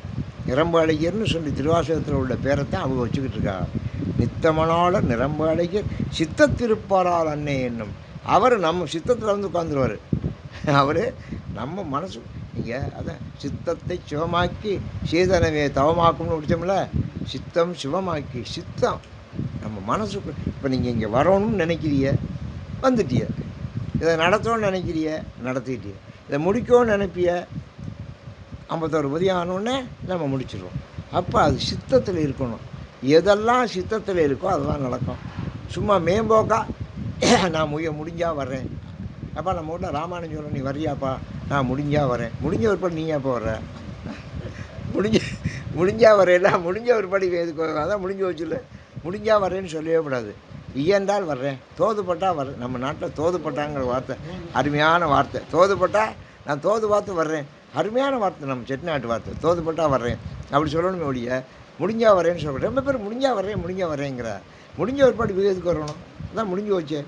அதனால் சித்தத்திருப்பரால் அன்னை, சித்தத்தில் இருந்தால் வந்துடுவாங்க, கேட்டுருவாங்க, கலந்துக்கிடுவாங்க. என்ன காரியம் ஆனாலும் போயிடுவாங்க. நான்லாம் சில காரியங்களுக்கு போகணுன்னா காலைல நான் 4 மணிக்கு பஸ்ஸை பிடிக்கணும். நான் 12 மணிக்கு தான் இங்கே முதல் ப்ரோக்ராம் முடித்து வருவேன். வீட்டுக்கு வர 12 மணி ஆகும். காலையில் 4 மணிக்கு நான் பஸ்ஸை பிடிக்கணும், அடுத்த ப்ரோக்ராம் போயாகணும். நான் ஒரு போகணும், 8 மணி நேரம் நான் பிரயாணம் பண்ணணும். ஆனால் என்ன செய்வேன், ராத்திரி பூரா தூங்க மாட்டேன். வந்தோடனே எங்கள் வீட்டில் ஒரு 40 தபால் 30 தபால் இருக்கும். அந்த தபால் பூரா நான் பதில் பேசி ஆகணும். அவ்வளோவுக்கு பதில் எழுதி ஆகணும். தபால் ஒரு வாரத்துக்கு ஒருக்கா தான் நான் இங்கே வரேன், பதில் எழுதணும். ஒரு நாள் நான் வர்றேன், இவன் சின்ன பிள்ளை, அப்போ 3 வயசு, முடிச்சுக்கிட்டு இருக்கா. நான் வர்ற வரைக்கும் இந்த மீனா முடிச்சுக்கிட்டு இருக்கா 12 மணி வரைக்கும். நான் வந்தோடனே அப்படி உட்காந்தேன், என் பக்கத்தில் வந்து உட்காந்துட்டான். பேசாமல் உட்காந்துட்டேன். ஏன்னா நான் நடுவில் பேச நான் திட்டுவேன்னு தெரியும். பேசாமல் உட்காந்துக்கிருந்தா நான் இப்போ தபாலை பூரா பார்க்குறேன். என் முதல் வேலை தபால் பார்த்து பதில் எழுதிடணும். அவங்களும் பதில் எழுதி வச்சு தான் நான் போவேன். அதை படிச்சுக்கிருக்கேன். அப்பாண்ணா நான் ஏன்னு கேட்கல. அப்புறம் திரும்பி அப்பாண்ணா நான் அப்பவும் கேட்கல. நான் படிச்சுக்கிட்டே இருக்கேன், தபால் எழுதிக்கிட்டு இருக்கேன். அப்பாண்ணா என்ன மீனா அப்படி டிஸ்டர்ப் பண்ணுற? அப்பாவுக்கு மணி போய் 12 மணி தாண்டிடுச்சு. நான் நீ தூங்க முடியாது. தூங்குறதுக்குள்ளே தபால் பூரா எழுதி வச்சுட்டு உடனே குளிச்சுட்டு நான் உடனே பஸ் ஸ்டாண்டு போகணும். தூங்க முடியாது. இதை பார்த்துக்கிட்டு இருக்கேன். நீ இப்போ என்னை டிஸ்டர்ப் பண்ணுறிய அப்படின்னு. இல்லைப்பா அப்படின்னு அழுதா. என்னப்பா ஏன் அழுகிற அப்படின்னு. எனக்கு உங்களோட பேசணுன்னு ஆசையாக இருக்கப்பா அப்படின்னா. எனக்கு உங்களோட பேசணுன்னு ஆசையாக இருக்காப்பா. அடே என்னடா இந்த பிள்ளை இவ்வளோ ஆசையாக இருக்கே சொல்லிட்டு நான் ஒரு வாரத்தில் போய் உடனே தூக்கி மடியில் வச்சுக்கிட்டேன். நான் வச்சுக்கிட்டு கொஞ்சினேன். சரி நீ பேசு, இப்போ நீ பேசு. நான் ஏன்னா என் மனசுலேயே ஸ்ட்ரைக்காக ஆயிடுச்சு அது. சே பிள்ளை இவ்வளோ ஆசையாக உட்காந்துக்கிட்டு இருக்கு, நம்மளை பேசணும்னு ராத்திரி 12 மணிக்கு முடிச்சுக்கிட்டு இருக்கு, உங்களோட பேசணும்னு ஆசையாக இருக்கப்பா அப்படின்னு. சரி சரி பேசு, என்ன பேசு அப்படின்னா. என்ன பேசுவேன், இவங்க அம்மா வேலை குறையா சொல்லுது. இவங்க அம்மா அம்மா அப்படி திட்டினா இப்படி திட்டினா அதை பண்ணா இதை பண்ணா அப்படின்னு அம்மா வேலை எல்லாம் குறையெல்லாம் சொல்லிச்சு. இவ்வளோதான் விட நான் அம்மா கண்டிச்சுக்கிறேன், நீ போ சரி நம்ம போய் படுத்துக்கிறேன். இப்போ தூங்கிருச்சு. அப்போ அந்த சித்தத்தில் இருக்குது பாருங்கள், மனசில் இருக்கிறத கொட்டி ஆகணும்.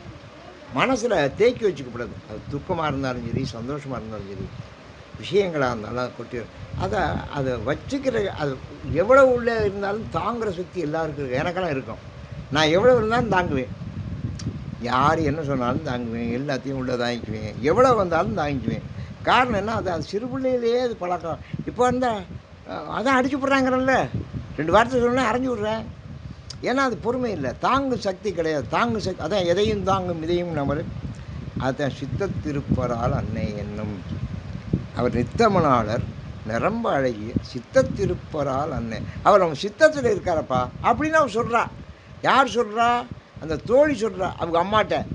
அப்படி சொல்கிறாப்பா அவளை பற்றி. சித்தத்திருப்பரால் அன்னை என்னும். சித்தத்திருப்பவர் அப்படி இருக்கவர் யார் தெரியுமா, நீ யாரோன்னு நினச்சிக்காது. தென்னன் பெருந்துறை அத்தர் ஆனந்தரால் அன்னை என்னும். பெருந்துறையில் திருப்பெருந்துறையில் இருக்கக்கூடிய ஆனந்தர் அந்த நடராஜன், அவர் தான்ப்பா அவர் சிவபெருமான். அவர் தெரிஞ்சுக்க ஒரு நாள் இந்த இப்போ பில்கேட்ஸ்னு ஒருத்தர் இருக்கேன், பெரிய கோடீஸ்வரன் வந்தேன்.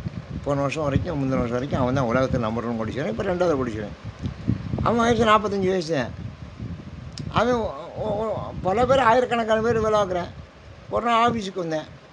ஆஃபீஸுக்கு வந்தால் ஒரு சாதாரண ஒரு லேடி, ஒரு கிளார்க்கு வேலை பார்த்துக்கிட்டு இருக்கோம், நார்மல் ஒர்க்கு. இவர் யாருன்னு தெரியல, இவரை பார்த்ததே இல்லை. இவர் வர்றாரு உள்ள. சார் இன்னும் இந்த ஆஃபீஸுக்குள்ளே நீங்களாம் வரக்கூடாது, அவன்கிட்ட ஆஃபீஸ் தான், அவன் கடை எல்லாம் அவன் தொழில், நீங்கள் இங்கெல்லாம் குள்ளே வரக்கூடாது அப்படின்னு சொன்னிச்சு. அவன் இப்படி முடித்து பார்த்தேன். நீ எவ்வளோ நாளாக வேலை பார்க்குற அப்படின்னாரு. நான் இங்கே 6 மாதமாக வேலை பார்க்குறேன். நீ என்னை பார்த்தது இல்லையா, நான் உங்களை பார்த்தது இல்லை, நான் தாம்மா இதுக்கே ஓனர். அப்படியே சார் பில்கேட்ஸ் அப்படின்னா. ஆமாண்ணே. அப்புறம் செலக்ட் பண்ணி சார் சாரி சார் நான் பார்த்தேன், டசன்ட் மேட்டர் அப்படின்னு சொல்லிட்டு அவன் உள்ளே போயிட்டான். அவன் அதை பொருட்படுத்துகிறவன் நான் தான் என்ன இருப்பேன், முதல்ல டிஸ்கஸ் பண்ணிவிடுவேன், என்ன உள்ளே வரக்கூடாதுங்கிறா அப்படின்னு. அதனால் கருணை கடலினார். அதனால் முன்னால் சொன்ன என்ன சொன்னார், கருணை கடலினர். கருணை இருந்தால் தான் இந்த மாதிரியெல்லாம் பிஹேவியர் வரும், இல்லைன்னு சொன்னால் வராது. அவன் சித்தத்திருப்பரால் அன்னை என்னும். சித்தத்திருப்போ தென்னன் பெருந்துறை அத்தர் ஆனந்தரா அன்னை என்னும். சித்தத்தில் இருக்கவர் யார், பில்கேட்ஸ் தெரியுதா, பில்கேட்ஸ் மாதிரி அவர் தான் சிவபெருமான். அவர் தான் சித்தத்தில் இருக்கவர். அப்புறம் ஆடர பூனுடை தோல்வொடி பூசிட்டோர் வேடம் இருந்தவார் அன்னை என்னும். ஆடர பூனுடை, ஆடுகிற அரவு இருக்கே, அரவுனா பாம்பு, அறான்னு சொல்லலாம். அரவு அரா, அந்த பாம்பை மேலே ஆவரணமாக போட்டுருக்காரு. பூன்னா பூணுங்கிறது, பூட்டுன்னு சொல்கிறோம், திருப்பூட்டுதல். பூனை பூட்டுது, பூனை திருப்பூட்டுதல் எப்படி வந்துச்சுன்னா, திருன்னா திருமாங்கல்யம், பூன்னா பூண்பது. அதான் நம்ம இன்னொருத்தஞ்சு பூட்டுறதுனால பூட்டுதல்னு, அதான் திருப்பூட்டுதல். அப்போ ஆடற பூனுடை, பூன் தெரியுதா. அவர் எதை பூட்டிக்கிட்டு இருக்கிறாரு, பாம்பை பூட்டிக்கிட்டு இருக்கார், கழுத்தில் காதில் தோலில் எல்லாம். தோல் புலித்தோலை அடைஞ்சிருக்கார் ஆடையா, புலித்தோல். பொடி பூசித்தோர், பொடினா என்ன, திருநீர் விபூதி. சுடலைப்பொடி, சுடலைப்பொடி பூசின்னு வருதுல்ல, சுடலைப்பொடி தான் பூசி. அவர் வெந்நீர்லாம் நம்ம வெந்நீர் தயார் பண்ணி பூசுகிறோம், அவர் வெந்நீர்லாம் தயார் பண்ணி பூச சுடலையில் இருக்கிற பொடி அள்ளி பூசிக்கிறாரு. இப்போ தான் பணம் இறஞ்சிருக்கா பூசிக்க. இப்போது நீங்கள் காசி விஸ்வநாதர் கோயிலில் விடிய காலம் 3 மணிக்கு ஒரு காலம் நடக்கும், அதுக்கு நம்ம தான் அனுப்புகிறோம். அந்த காலத்துக்கு பால் போவோம், அதுக்கு பொடி எங்கேருந்து வருதுமோ சுடலையிலேருந்து வருது. அன்னன்னைக்கு சுடலையிலேருந்து வர பொடி தான். அங்கே கரையில், கங்கை கரையில் எரிக்கிற அப்போ எரித்த பொடி இருக்குல்ல, அந்த பொடியை தான் டப்பியில் வச்சு கொண்டாங்க, அதை தான் பூசுவாங்க சாமிக்கு. அதனால் பொடி, அதான் சுடலை பொடி. பூசிட்டோர் வேடம் இருந்தவார் அன்னே எண்ணம். அவர் ஒரு பெரிய வேடம் போடுறாரு தெரியுமா? வேஷம் போடுறோம்ல, அவர் ஒரு பெரிய வேஷம் போடுறாரு. என்ன வேஷம் போடுறாரு? தங்க அரவு பாம்பை ஆபரணம் அணிஞ்சுக்கிறாரு, புலித்தோலை ஆடை அணிஞ்சுக்கிறாரு, அப்புறம் சுடலை பொடியை பூசிக்கிறாரு. இப்படி ஒரு வேடம் போட்டுக்கிட்டு வர்றாரு அப்படின்னு ஏற்கனவே பெருமையாக சொன்னான். இப்போ இப்படி ஒரு விதமாக மாற்றி சொல்கிறான். ரெண்டு விதமாகவும் சொல்லலாம், பெருமையாகவும் சொல்லலாம், சிறுமையாகவும் சொல்லலாம். அது ஒரு அணி, அது ஒரு இலக்கணம். வேடம் இருந்தவா கண்டு கண்டென் உள்ளம் வாடும் இது என்னே அன்னேன். அப்படியா, இது என்ன வேடம்? இதை கேட்டு கேட்டு கண்டு கண்டு என் உள்ளம் வாடு, எனக்கு மனசே ஒரு மாதிரியாக இருக்கே, எனக்கு கேட்கவே ஒரு மாதிரியாக இருக்கே அப்படிங்கிற. ஏன்னா இப்போ ஒருத்தன் பாம்பை தூக்கி போட்டுக்கிட்டு வந்தான்னு வச்சுக்கோங்க, நம்ம அவனை வீட்டுக்குள்ளே விடமா, நீ அங்கே வீதியிலே இல்லைடா அப்படின்னும். அந்த பொட்டியை திறந்து காட்டுவேன், இந்த வாரம் சார் இதுக்குள்ளே இருக்க நல்ல ராஜா நாகம் சார் அப்படி திறந்து காட்டேன். சீரிக்கு எழுந்திக்க, நீ போடா மூடா போடா நீ வெளியே போடா அப்படின்னும். காரணம் என்ன? நாகத்தையெல்லாம் நம்ம பார்க்க முடியாது. புலித்தோலை நான் அணிஞ்சிட்டு இருந்தேன். புலிக்கிளியெல்லாம் பண்ணி என்னடா இதெல்லாம், போங்கடா. புலித்தோலை போட்டுக்கிட்டு சில பேர் வருவேன், அதெல்லாம் பார்க்கவே நமக்கு ரசிக்காது. அப்புறம் ரொம்ப கண்ணா பின்னால் சுடலை பொடியெல்லாம் பூசிக்கிட்டு வந்தால் இதெல்லாம் எல்லாராலையும் ஏற்றுக்க முடியாது. இந்த கருத்தை அவர் சொன்னோடனே வாடும் இது என்னே அன்னே எண்ணம், இது என்ன, இது அழகு, இது என்ன அழகு அப்படிங்க. இது என்ன அழகுனா இது ஒரு பேரழகுன்னு அர்த்தம். இந்த அழகு வேறு ஆட்டையும் வராது. இது ஒரு விதமான அழகை எந்த அழகு இருந்தாலும் ரசிக்க நமக்கு தெரியணும். அடுத்தது நீண்ட கரத்தர் நெறிதரு குஞ்சியர் பாண்டினன் நாடரார் அன்னை. நீண்ட கரத்தர், அவருடைய கை இருக்குது பாருங்கள், நீளமான கை. இந்த நீளமான கைக்கு என்ன அடையாளம்? அங்க லட்சணத்தில் கை இந்த முழங்காலை தொட்டுச்சுன்னு வச்சுங்க, நான் பெரிய பணக்காரனாக இருப்பேன். நமக்கெல்லாம் தொடாது. ஏன்னா நமக்கெல்லாம் அந்த ராஜி இல்லை, தெரியுதா? நமக்கெல்லாம் அந்த முக்கால் காலுக்கு தான் வரும். அந்த கை இருக்கே, முழங்காலு கீழே வரும். ராஜாசார் முத்தியாச்சிட்ட வந்தாருன்னா அவர் கையை பாருங்கள், முழங்காலு கீழே. நான் பல முறை பார்த்துருக்கேன், பல முறை. அதைத்தான் நான் முக்கியமாக பார்ப்பேன். இப்படி சொல்கிறாங்களே, ஒரு இருக்காட பார்த்தா முழங்காலு கீழே உங்க கை அப்படி ஒரு பேசிட்டு கை கீழே போயிருங்க. நீண்ட கரத்தர், நீண்ட கரமாக இருந்தால் அதுக்கு ஒரு ராசி இருக்குது, லட்சணம் இருக்குது, தெரியுதா?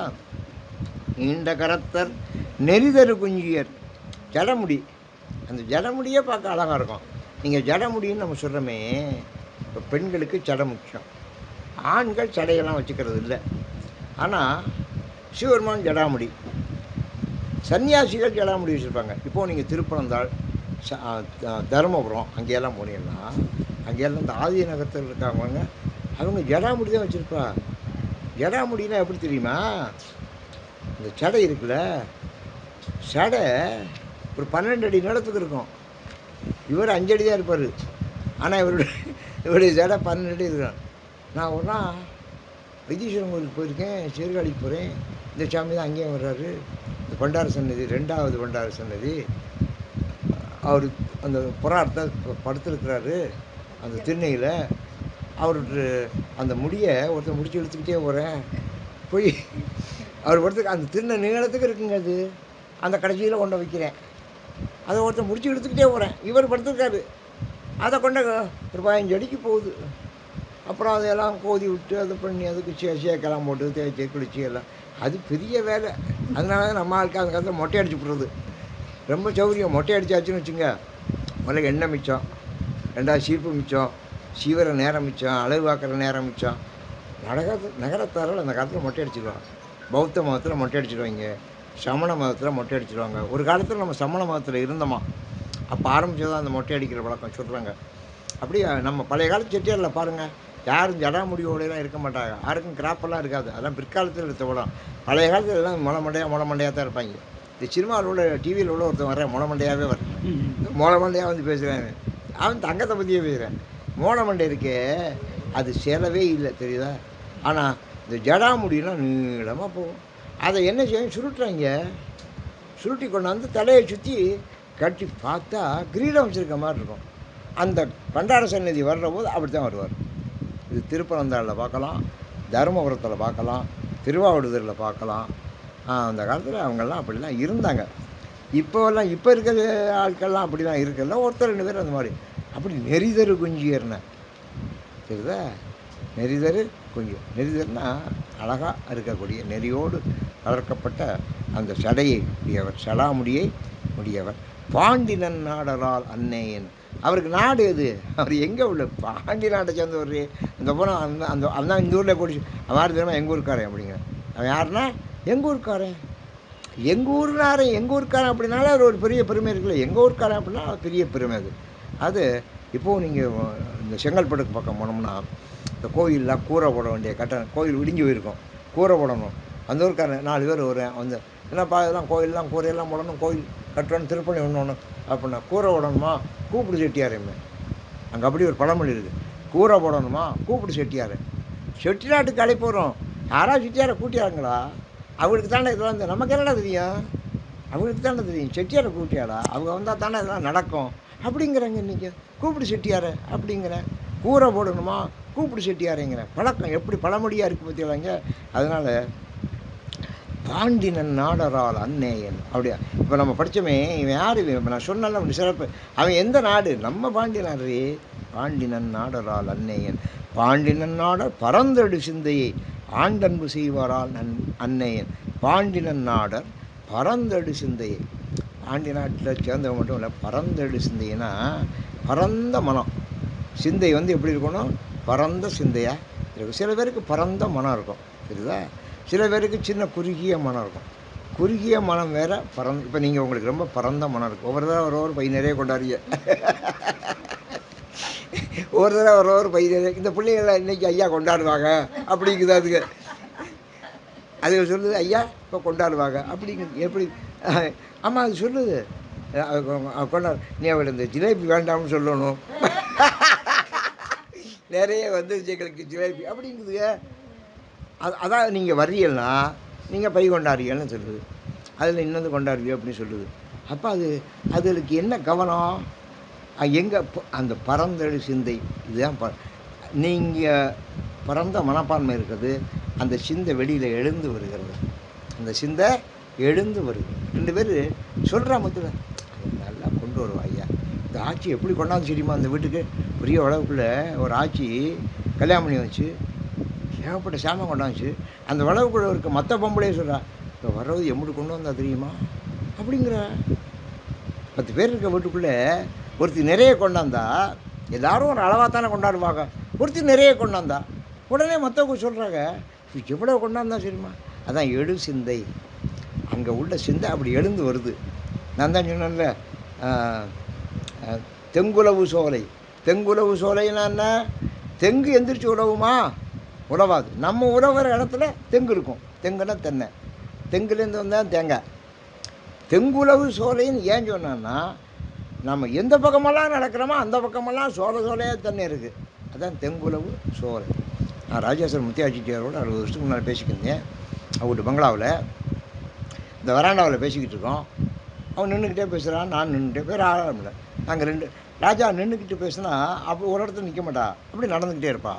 அப்படி நடக்கிறோம் வேர்க்கும் அவங்களுக்கு. அங்கெல்லாம் அந்த இடத்துல ஏசி கிடையாது. நடக்கிறோம் வேர்க்கும். பின்னாலே ஒருத்தர் வந்து அந்த இடத்துல அவர் நிற்கிற இடத்துல தான் ஃபேன் போடுவேன். அவர் எங்கெங்கே நிற்கிறாரோ அங்கேயெல்லாம் ஃபேன் அந்த வராண்டா கூட ஃபேனுங்க. அவர் நிற்கிற இடத்துல ஃபேன் போடுவேன். இப்போ நம்ம வீட்டில் அப்படியே ஃபேன் போட்டிருக்கோம். நம்ம வீட்லலாம் இவ்வளோ இடத்துல இருக்குது ஒன்றுமே ஃபேனு. இதுக்கு மேலே ஃபேன் கிடையாது. நம்ம காற்று வேணால் இங்கே வந்து உட்காந்துக்கணும்.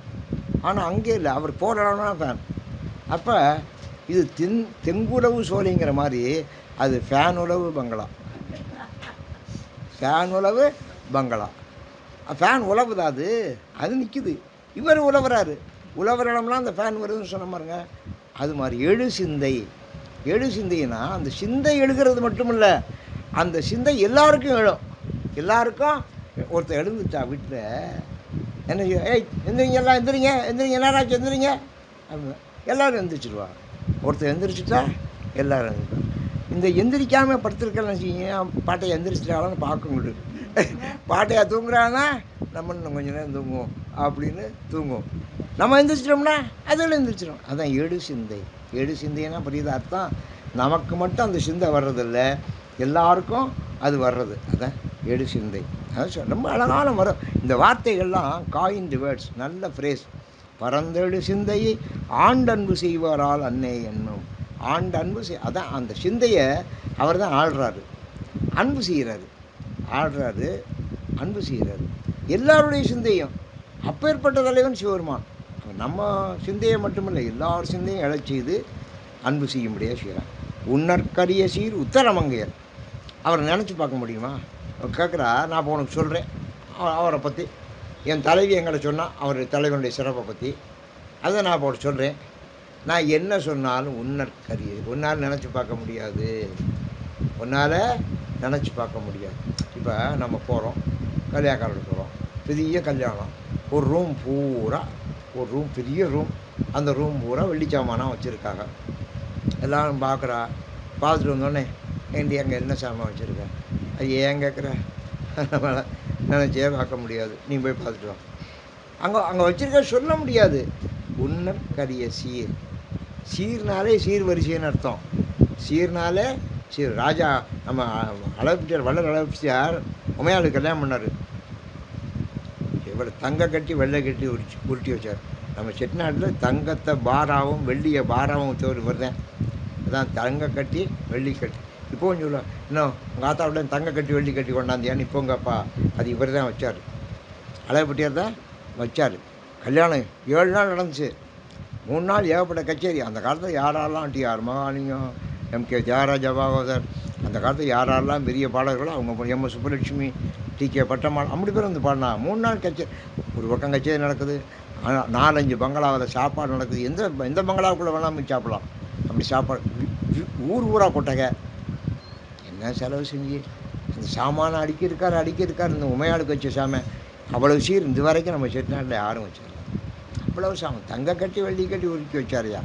அதனால் உன்னற்கரிய சீர், புரியுதா? உன்னற்கரிய சீர். சீர்னா சிறப்புன்னு ஒன்று, இன்னொன்று பொருள்னு அர்த்தம். உன்னற்கரிய சீர், அவர்கிட்ட இருக்க சீர் வரிசை இருக்கே, அப்படி பெருமை இருக்கே, உன்னற்கரியது, எண்ணி பார்க்க முடியாது. உத்தரமங்கை, அவர் எங்கே இருக்கார்? உத்தரகோசமங்கையில் இருக்கார். சீர் சிறப்புடையது உத்தரகோசமங்கை, அங்கே உட்காந்துருக்காரு. மண்ணுவதன் நெஞ்சில் அன்னே என், அது என் மனசுக்குள்ளே இருக்குது. அவர் இருக்கார், அவருடைய ஊரும் இருக்கு. என் மண்ணுதெல்லாம் நிலைபெற்றது. உத்தரகோசமங்கை எத்தனை வருஷமாக இருக்குது? உத்தரகோசமங்கை வேதத்துக்கு முந்தினதுங்கிறேன். காசி வேதத்துக்கு முந்தினது. அப்படி அந்த ஊர். மண்ணுவதன் நெஞ்சில் மாலையன் காண்கிறார், என்ன அதிசயம் அன்னே என். மண்ணுவது என் நெஞ்சில் இருக்கேன், அவன் என் நெஞ்சுக்குள்ளே இருக்கேன். ஆனால் அவனை மாலும் அயனும் பார்க்கல. மால்னா திருமால், அயன்னா பிரம்மா, 2 பேரும் இந்த கதையில் போகிற ஒவ்வொரு கதையிலையும் ஒவ்வொரு பாட்டிலையும் வருது பார்த்தீங்களா? ஒவ்வொரு பதிகத்துலேயும் மாலும் அயனும் பார்க்கல. பார்க்காத இடம் தான் திருவண்ணாமலை. பார்க்குறதுக்காக முயற்சி பண்ணி தோற்று போன இடம் திருவண்ணாமலை. அடிய முடியும் தேடி போன இடம். அதனால திருவண்ணாமலைக்கு மகிமை, சரிதா? அங்கே தான் நீங்கள் போய் சத்திரம் கட்டிருக்கீங்க, உங்கள் சாத்தப்பையா. அங்கே தான் நீங்கள் சோறு போடுறீங்க. அது ஒரு பெரிய சிறப்பு உங்களுக்கு. அதனால் மண்ணுவதன் நெஞ்சில் மாலையன் காண்கிறார், என்ன அதிசயம் என்ன அன்னை என்ன. அது என்ன அதிசயமையாது, என்ன அதிசயம்? அவன் 2 பேரும் பார்க்கல, அவங்களே பார்க்காத ஆள் ஏன் நெஞ்சுக்குள்ளே வந்து மனசுக்குள்ளே வந்து உட்காந்துருக்கேன். அது என்ன அதிசயம், என்ன அதிசயம் அப்படின்னு. இந்த அதிசயங்கிறது இருக்கே, அது நடக்க முடியாததும் நடக்கக்கூடாதும் நினச்சி கூட பார்க்க முடியாததும் நடந்தால் அதிசயம். அதுக்கு பிறகு தான் அதிசயம். சித்தராக வந்து சிவபெருமான் மதுரை வீதியில் விளையாடினார். அதான் சித்தர், அதான் சித்து விளையாட்டு ஒரு விளையாடினார். அவர் ஆடின விளையாட்டெல்லாம் பார்த்து ராஜாவே அசந்து போனார், ஊரெல்லாம் அசந்து போனார். அப்படி அதான் என்ன அதிசயம் என்ன என்ன. வெள்ளை கலிங்கத்தர் வெண்டிரு முண்டத்தர், வெள்ளை கலிங்கத்தர் வெண்டிரு முண்டத்தர், பள்ளிக்கு பாயத்தர் அன்னை என்ன. வெள்ளை கலிங்கத்தர், கலிங்கம்னா என்ன? ஆடை, வெள்ளை ஆடை அணிஞ்சிருப்பார் சிவபெருமான். என்ன ஆடை அணிஞ்சவர்? வெள்ளை கலிங்கத்தர். வெள்ளை தான் அவர், வெள்ளை ஆடை தான் அணிஞ்சிருப்பாராம். வெண்டிரு முண்டத்தர், முண்டம்னா நெற்றிங்க, முண்டம்னா கழுத்துக்கு கீழே இருக்கிறது பேர் முண்டம்னு பேர். மொத்தமாக இருந்தால் பிண்டம், இது முண்டம். இந்த 2 தான் இப்போ உலகத்தில். ஒன்று பிண்டமாக இருக்கிறதில்ல, முண்டமாக இருக்குது. மனிதர்களாக இருக்கிறவங்க ரொம்ப குறைச்ச. நீங்கள் நம்ம பார்க்குற அளவில் மனிதர்களாக இருக்கிறவங்க ரொம்ப குறைச்ச. அதனால் வெண்டிரு முண்டத்தர். அவர் நெற்றியில் திருநெறி பூசியிருக்காரு, வெள்ளை உடை உடுத்தியிருக்காரு, வெள்ளை உடை உடுத்தியிருக்காரு. பள்ளிக்கு பாயத்தர் அன்னை என்னும். பள்ளிக்குன்னா, பள்ளினா தூங்குற இடம். பள்ளி படுக்கை இருக்கு பாருங்கள், அதுக்கு பேர் பள்ளின்னு பேர். பள்ளினா படுக்கைன்னு அர்த்தம். படுக்கைக்கு போகிறபோது அதுக்கு தகுந்த உடையை போட்டு போகிறோம்.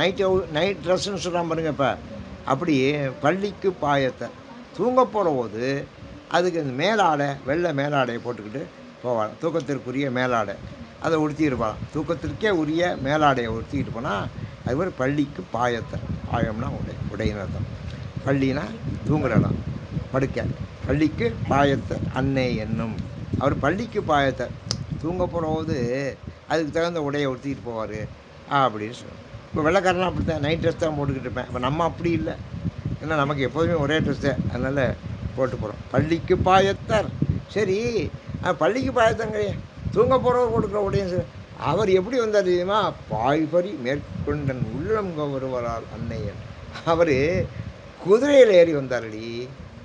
ஆமாம், அவர் குதிரையில் ஏறி வந்தார். பாய்பறி மேற்கொண்டு பாய்ந்து வருகிற, வேகமாக பாய்ந்து ஓடி வருகிற குதிரையில் வந்தார். இங்கே நம்ம இப்போ நைட்டில் ட்ரெஸ்ஸோடு வெளியில் போகக்கூடாது.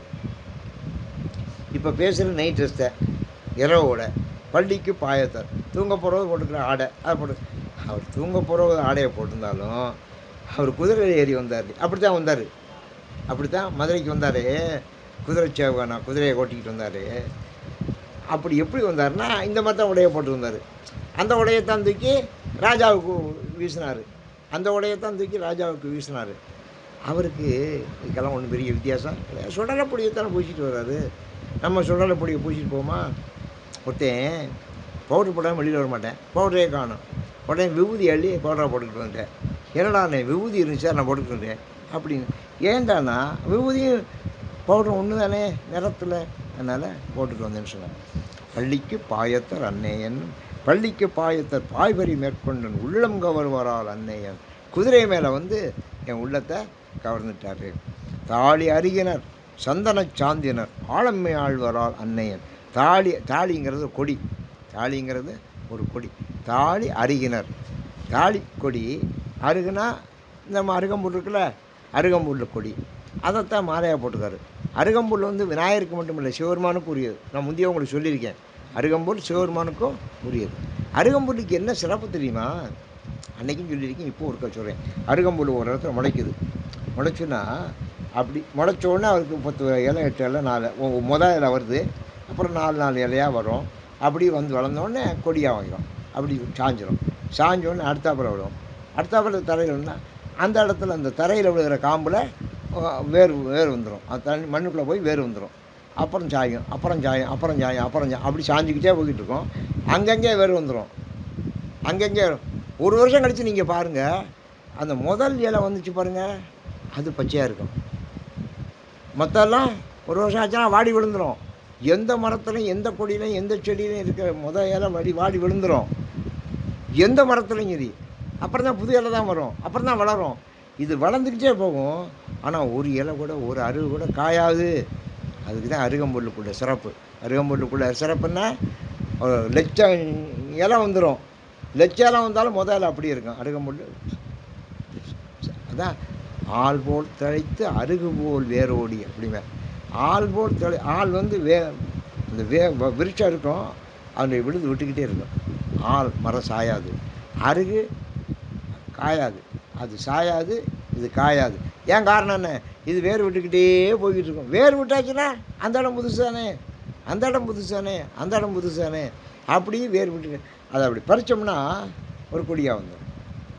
வேரோட கொடியாக வரும். அப்படியே தூக்கி போட்டுக்கிறது, அப்படியே போட்டுக்கிறது. அதை கொன்றையும் அப்படித்தான். கொன்றையும் அப்படி சரக்கொன்றை தொங்கிக்கிட்டே இருக்கும்.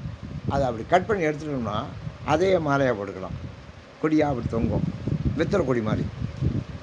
சொல்கிறாரு, தாலி அருகினர், தாலி கொடியை போட்டுக்கிட்டு இருக்கிறாரு.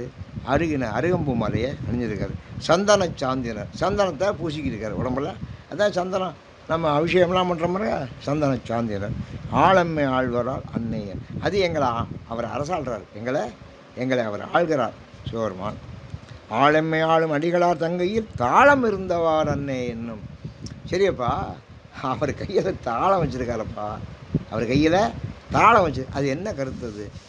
எங்களை ஆள்றாரு, இந்த அருகு கொடியெல்லாம் போட்டுக்காரு, அதெல்லாம் சரிதான். தாளம் இருந்தவார் என்ன, அவர் கையில் ஏன் தாளம் இருக்குது? அப்படின்னு தாளம் இருந்தவாறு அன்னை தாளம் இருந்தே அது என்ன அப்படின்னு கேட்குறா. அவளே இப்போ கேள்வி மாதிரி கேட்குறா. தாளம் இருந்தவாறு அன்னை ஏன் அவர் கையில் தாளம் வச்சுருக்காருன்னா நாதப்பறையினர் இல்லையா அவர். நாதப்பறையினர் முன்ன சொன்னால அந்த கருத்து தாங்க. அவர் நாதம் வடிவானவர். நாதத்துக்கு தாளம் முக்கியம் இல்லையா. இங்கே எந்த சங்கீதத்துக்கும் ராகம் முக்கியம், தாளம் முக்கியம். நாதம்ங்கிறது ராகம், தாளம்ங்கிறது தாளம். தாளத்துக்கு ஒத்து வரலைன்னா அது பிரயோஜனம் இல்லைன்னு அந்த பாட்டே பிரயோஜனம். தாளத்துக்கு மிருதங்கம் அடிக்கிறானே, மிருதங்கம் தாளம்தான். ஒருத்தன் தாளம் போடுறானே அது தாளம்தான், பாட்டு இல்லை. பாடுறதேன் ராகம். இந்த பாடுற பாட்டு அதுக்கு சரியாக வரணும். லயம்னு சொல்கிறேன், ரெண்டு ஒத்தம் தான் லயம்னு பேர். அப்போ நாதத்துக்கு தாளம் முக்கியம். இவர் நாதப்பறையினர், அதனால தாளம் இருந்தவாறு அந்நேயம். நாதப்பறையினருக்கு தாளம் முக்கியமாக இல்லையா. நாதம் வர்ற இடத்துல தாளம் வரும். வட்டி வந்தால் கிண்ணி வரணும், தெரியுதா. டம்ளர் வந்தால் டவரா வரணும். இதெல்லாம் இல்லாமல் சும்மா டம்ளரில் மட்டும் இப்படி கொண்டாந்து கொடுப்பா சொல்லுவார். காப்பி இப்படி குடிங்க, இவன் கீழே வாங்கினா சுடு, மேலே வாங்கினா விட்டுருவேன், தெரியுதா. டவராவில் வச்சு கொடுத்தாச்சுன்னா பிரயோஜனம். அது மாதிரி வட்டி கிண்ணி இருந்தால் வட்டியில் சோறை போட்டுக்கலாம், கிண்ணியில் வெஞ்சனத்தை வச்சுக்கலாம். வட்டியிலேயே சோறு கிண்ணி அதே வெஞ்சனம் குழம்பு மோர் அப்படி தான். அது எல்லாம் போட்டு மிக்ஸ் ஆகிடும். அது ஒரு ருசி நமக்கு தெரியாது. அதனால் வட்டினா கிண்ணி வரணும், டம்ளர்னா டவரா வரணும், அது மாதிரி ராகம்னா தாளம் வரணும். இப்போ தாளம் வந்துருச்சு பார்த்தீங்களா. ஏற்கனவே நாதப்பறையினர் அன்னையனும்னு ஆரம்பப்படல பாடினார். அதுக்கு தாளம், அதனால தானே தாளத்தையும் வச்சுருக்கார். நீ நாதம் மட்டும் நினைக்காதே, அவர் சும்மா சாதாரணமாக வர்றாரு நினைக்க. தாளப்பறையினர் தாளம் அவர் கையில் இருக்குது. தாளம் இருந்தவர் அன்னை தையலோர் பங்கினர் தாபத வேடத்தை. இந்த பாருங்க, இது ஒரு கான்ட்ராஸ்ட்னால் எதிர்மறை. தையலோர் பங்கினர் அவர் உடம்புல ஒரு பக்கத்தில் தையல்னால் தச்சிருக்குன்னு அர்த்தம் இல்லை, தையல்னால் பெண்ணுன்னு அர்த்தம். பெண்ணுக்கு ஒரு பாகத்தை கொடுத்துருக்கா. பார்வதி ஒரு பாகத்தில் இருக்கா. பார்வதி ஒரு பாகத்தில் இருந்தால் கல்யாணமானவர்னு அர்த்தம் இல்லையா. தாபத வேடத்தர், தாபத வேடத்தர்னா தாபதம்னா சன்னியாசி வேடம். காவி வேடம் அணிஞ்சிருக்காரு. இது எப்படி ஒத்து வரும்? இது எப்படி ஒத்து வரும்? நீங்கள் கண்ணகியும் கோவலனும் புறப்பட்டு காவிரி மண்டலத்தை புறப்பட்டு 300 மைல் நடந்து மதுரைக்கு வரணும். அந்த காவிரியை கடந்துட்டாங்க. காவிரியை கடந்து தெற்க வந்தாச்சு, முடிஞ்சிருச்சு. ஒரு பெரிய சோலை. இவங்க 2 பேருமா வர்றாங்க. விடியறங்காட்டியும் புறப்பட்டு ஊருக்கு தெரியாமல் புறப்பட்டு கிளம்பி வந்துட்டாங்க. அந்த காவிரி நடந்தே வந்துட்டேன். ஏன்னா நடக்கிற அளவுக்கு தான் அன்றைக்கி காவிரியில் தண்ணி முடித்தான் அப்போவே. அதனால் இப்போ ஒன்றும் சொல்லிக்க வேண்டியதில்லை. நடந்தாய் வாடி காவேரி தான் பாடுறேன். நடந்தாய் வாடி காவேரி நடந்து இங்கிட்ட வந்துட்டாங்க. சோலைக்கு வந்தாச்சு. சோலையில் வந்தால் கவுந்தியடிகள் சமண மதத்துறை. அவருக்கு இவருடைய புகழ் தெரியும். என்ன கோவலன், என்ன கண்ணையை கொட்டிக்கிட்டு எங்கே இப்படி கிளம்பிட்ட அப்படின்னு கேட்குறா. அவன் சொல்கிறேன், நாங்கள் மதுரைக்கு போகிறோம் அப்படின்னு சொன்னேன். மதுரைக்கு எதுக்கு போகிறோம், என்னத்துக்காக போகிறோம்லாம் சொல்லலை. கதையில் கேட்டுங்க. மதுரைக்கு போகிறோம்னாரு. மதுரை 300 மைல் இருக்குது. யாரும் மதுரைக்கு நடந்து போக முடியாது. இவன் நடந்து வர பெரிய பணக்காரன். பாமாவை சின்ன பிள்ளை அவளை கூட்டிக்கிட்டு அவளுடைய கண்ணகியினுடைய அந்த பாதம் இருக்கே, அந்த பாதம் மண்மகள் அறிந்தில்லைன்னு. அவள் மண்மகள் பார்த்ததே இல்லையா, அப்படி நடந்ததே இல்லை. அவளை கூட்டிகிட்டு வரேன். அப்போ கவுந்தி பார்த்தா இவன் 2 பேருமே போகிறேன். அவள் பாவம் சின்ன பிள்ளை, அவளுக்கு துணைக்க ஆள் இல்லை. அப்படின்னா நானும் உன்னோட வரவா துணைக்க அப்படின்னு கேட்டால் வேண்டாம்ட்டுருவேன்.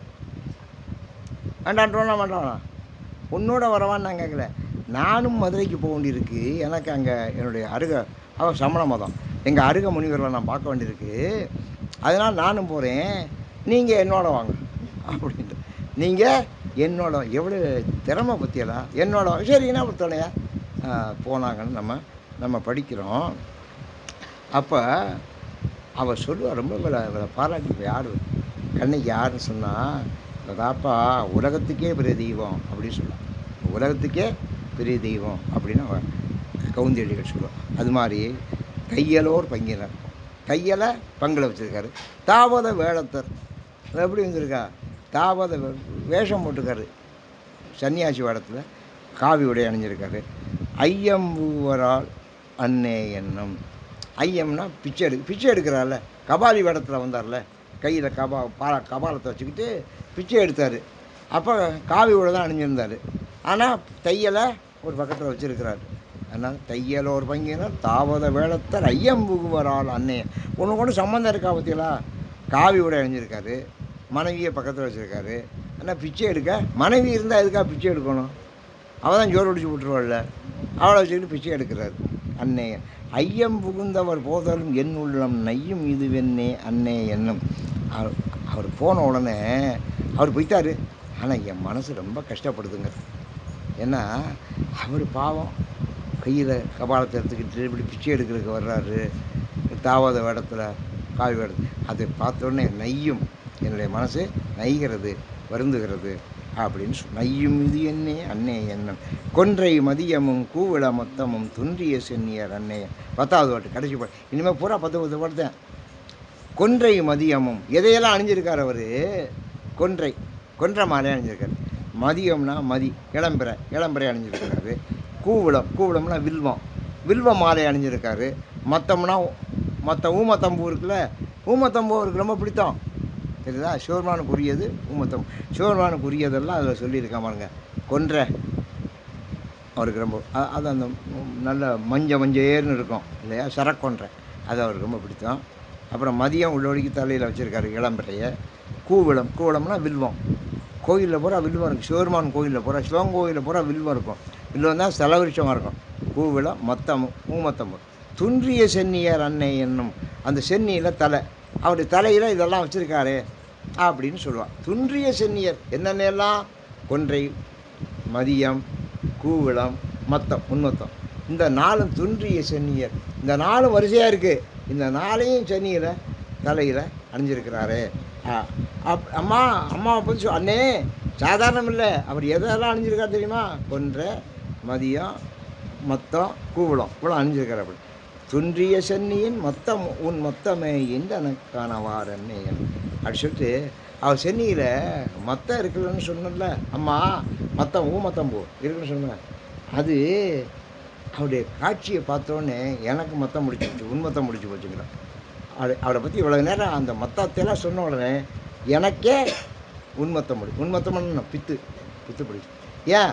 அவனுடைய அழகு, அவனுடைய கீர்த்தி, அவனுடைய நடவுடை, அவனுடைய பெருமை எல்லாத்தையும் சொல்கிற போது, அவனுடைய அழகை பர்ணிக்கிற போது, அவன் அணிஞ்சிருக்கிறதான் பார்க்குற போது, இன்றனக்கானவார் எண்ணம். துன்றிய சென்னியின் உன்மத்தமே. உன்மத்தமே. அந்த மத்தம் என்ன? அது ஊமத்தம் இல்லை, உன்மத்தம். அவனுக்கு ஊமத்தம், எனக்கு உன்மத்தம். உன்மத்தம்னா என்ன? பித்து ஒரு காலத்தில் அவனே பித்து பிடிச்சான். அதனால தான் அவனை பித்தா பிறை சூடின்னு பாடினார். பித்தா பிறை சூடி பெருமானே ஆருளாளா அப்படின்னு பாடினாருன்னு சொல்கிறோம்ல. பித்தா பிறை சுந்தரமூர்த்தி சுவாமி. அது மாதிரி அவன் பித்தேன். இப்போ நான் பித்து பிடிச்சி போனேன். ஏன்? அவன் மத்தம் அணிஞ்சிருக்கேன், அதனால நான் உன்மத்தம் பிடிச்சி போனேன்.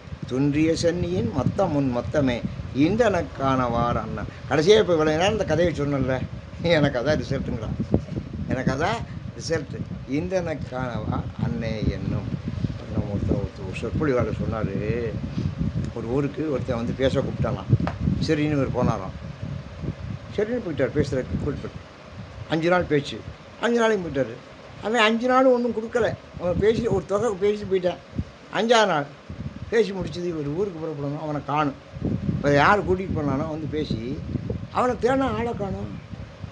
அப்புறம் அவர் கை காய்ச்சல் அடிச்சுக்கிட்டு ரைட்டில் வந்து சேர்ந்தான். அவன் பைசாவே இல்லை. 5 நாள் பேசியிருக்காரு, பைசா இல்லை. அப்போ உன்மத்தம் முடிக்குமா முடிக்காதா எனக்கு? அவர் சொல்கிறாரு, எனக்கு பித்தே பிடிச்சி போச்சுங்க அன்னைக்கு. அவன் என்கிட்ட இவ்வளோ ரூபா தரமுன்னு கூட்டிகிட்டு போனேன். நானும் பெருமையாக இருந்தேன். கடைசி நாளில் எதிர்வான உட்காந்துங்க. அவன் ஓடியே போயிட்டேன். அங்கே இருக்கவனை கேட்டால் அவன் தெரியல சார், அவனை நம்பியா நீங்கள் வந்தீங்கிறேன். எவ்வளோ நாள் என்னோட இந்த கதையை கட்டுப்பட்டு அவனை நம்பியா நீங்கள் வந்தீங்க, எவனும் வாயை திறக்கல. சரி நான் தரேன்னு அந்த ஊரில் ஒருத்தன் தள்ளிங்க எல்லாம் கதை கேட்டேன் என் கதையை. ஆனால் ஒருத்தனும் அவன் படி சார் அவனை நம்பி நீங்கள் வரலாமா சாருங்கிற. எனக்கு என்ன இப்போ இவனையாவது நம்பி நம்ம இருக்கலாம்ல. அவனுக்கு எவனையும் நம்புறாப்பில் இல்லைங்க. அப்புறம் எனக்கு பித்தே பிடிச்சி போச்சு, என்னடா பண்ணுறது, கையில் காசும் இல்லை. அப்புறம் எப்படியோ தயார் பண்ணிக்கிட்டு வந்து வந்தீங்க ரயில் ஏறி அப்படின்னாரு எனக்கு. அதனால சார் நான் போகிறதுக்கு முன்னாலே ரூபா வாங்கிப்படுறது அட்வான்ஸு அப்படின்னு சொல்லி. ரொம்ப சந்தோஷம் ஐயா, என் அனுபவம் வாழ்க்கையில். ஆனால் இவ்வளோ நேரம் அவருடைய மத்தம்பூவை பற்றி பேசுனேன். இன்றனக்கான வாரம் இன்றைக்கி என் நிலமை என்ன தெரியுமா? அந்த பித்து தான், அந்த பித்து தான் எனக்கு பிடிச்சி போச்சு. உண்மத்தம் தான் எனக்கு பிடிச்சி போச்சு. ஏன்னா அவங்க அதே சொல்கிற போது எனக்கு அவனே உண்மத்தம்பு ஒழிஞ்சிருக்கேன் அப்படின்னா எனக்கு உண்மத்தம் பிடிக்காதா? எனக்கே நான் உண்மத்தம் பிடிச்சி போச்சு அப்படின்னு அவனுடைய பெருமையை அவ்வளோ புகழ்ச்சியாக ரொம்ப அழகாக சொல்கிறது. இது தலைவனுடைய பெருமையை, அதாவது தலைவனாகிய சிவருமான் பெருமையை தலைவி சொல்ல, அதை கேட்ட தோழி தன்னுடைய தாயார் கேட்க தன் தாயார்கிட்ட சொல்ல. ஏன் தாயார்கிட்ட சொல்லணும் அப்படிங்கிற கேள்வி வரும். தாயார் கேட்பாள், என்னடி மணி நேரம் ஒன்றும் பேசிக்கிந்த, என்னடி பேசினா நீ கேட்பாளா கேட்க மாட்டாளா? அப்படி கேட்கறதுனால அந்த ட்ராமா கதை தான் இது. அதுதான் நாடக கதை. நாடக பாங்கில் சொல்லப்பட்ட அருமையான பாட்டுகள். இதை நம்ம சிறப்பாக நடத்துகிற நம்முடைய அன்புக்குரிய பெரிய முத்துராமன் அவர்களுக்கும் அவர்கள் சார்பாக இங்கே நடத்துகிற நம்முடைய அன்புக்குரிய ஞானம் நம்ம அண்ணாமலை கனகாம்பாள் தம்பதிகளுக்கும் மற்றும் பல மாணிக்கம் நன்றி கூறி எல்லோருக்கும் எம்பெருமான் சிவருமான் எல்லா நலம் வளமுறை பிரார்த்தித்து அமைகிறேன். வணக்கம், நன்றி.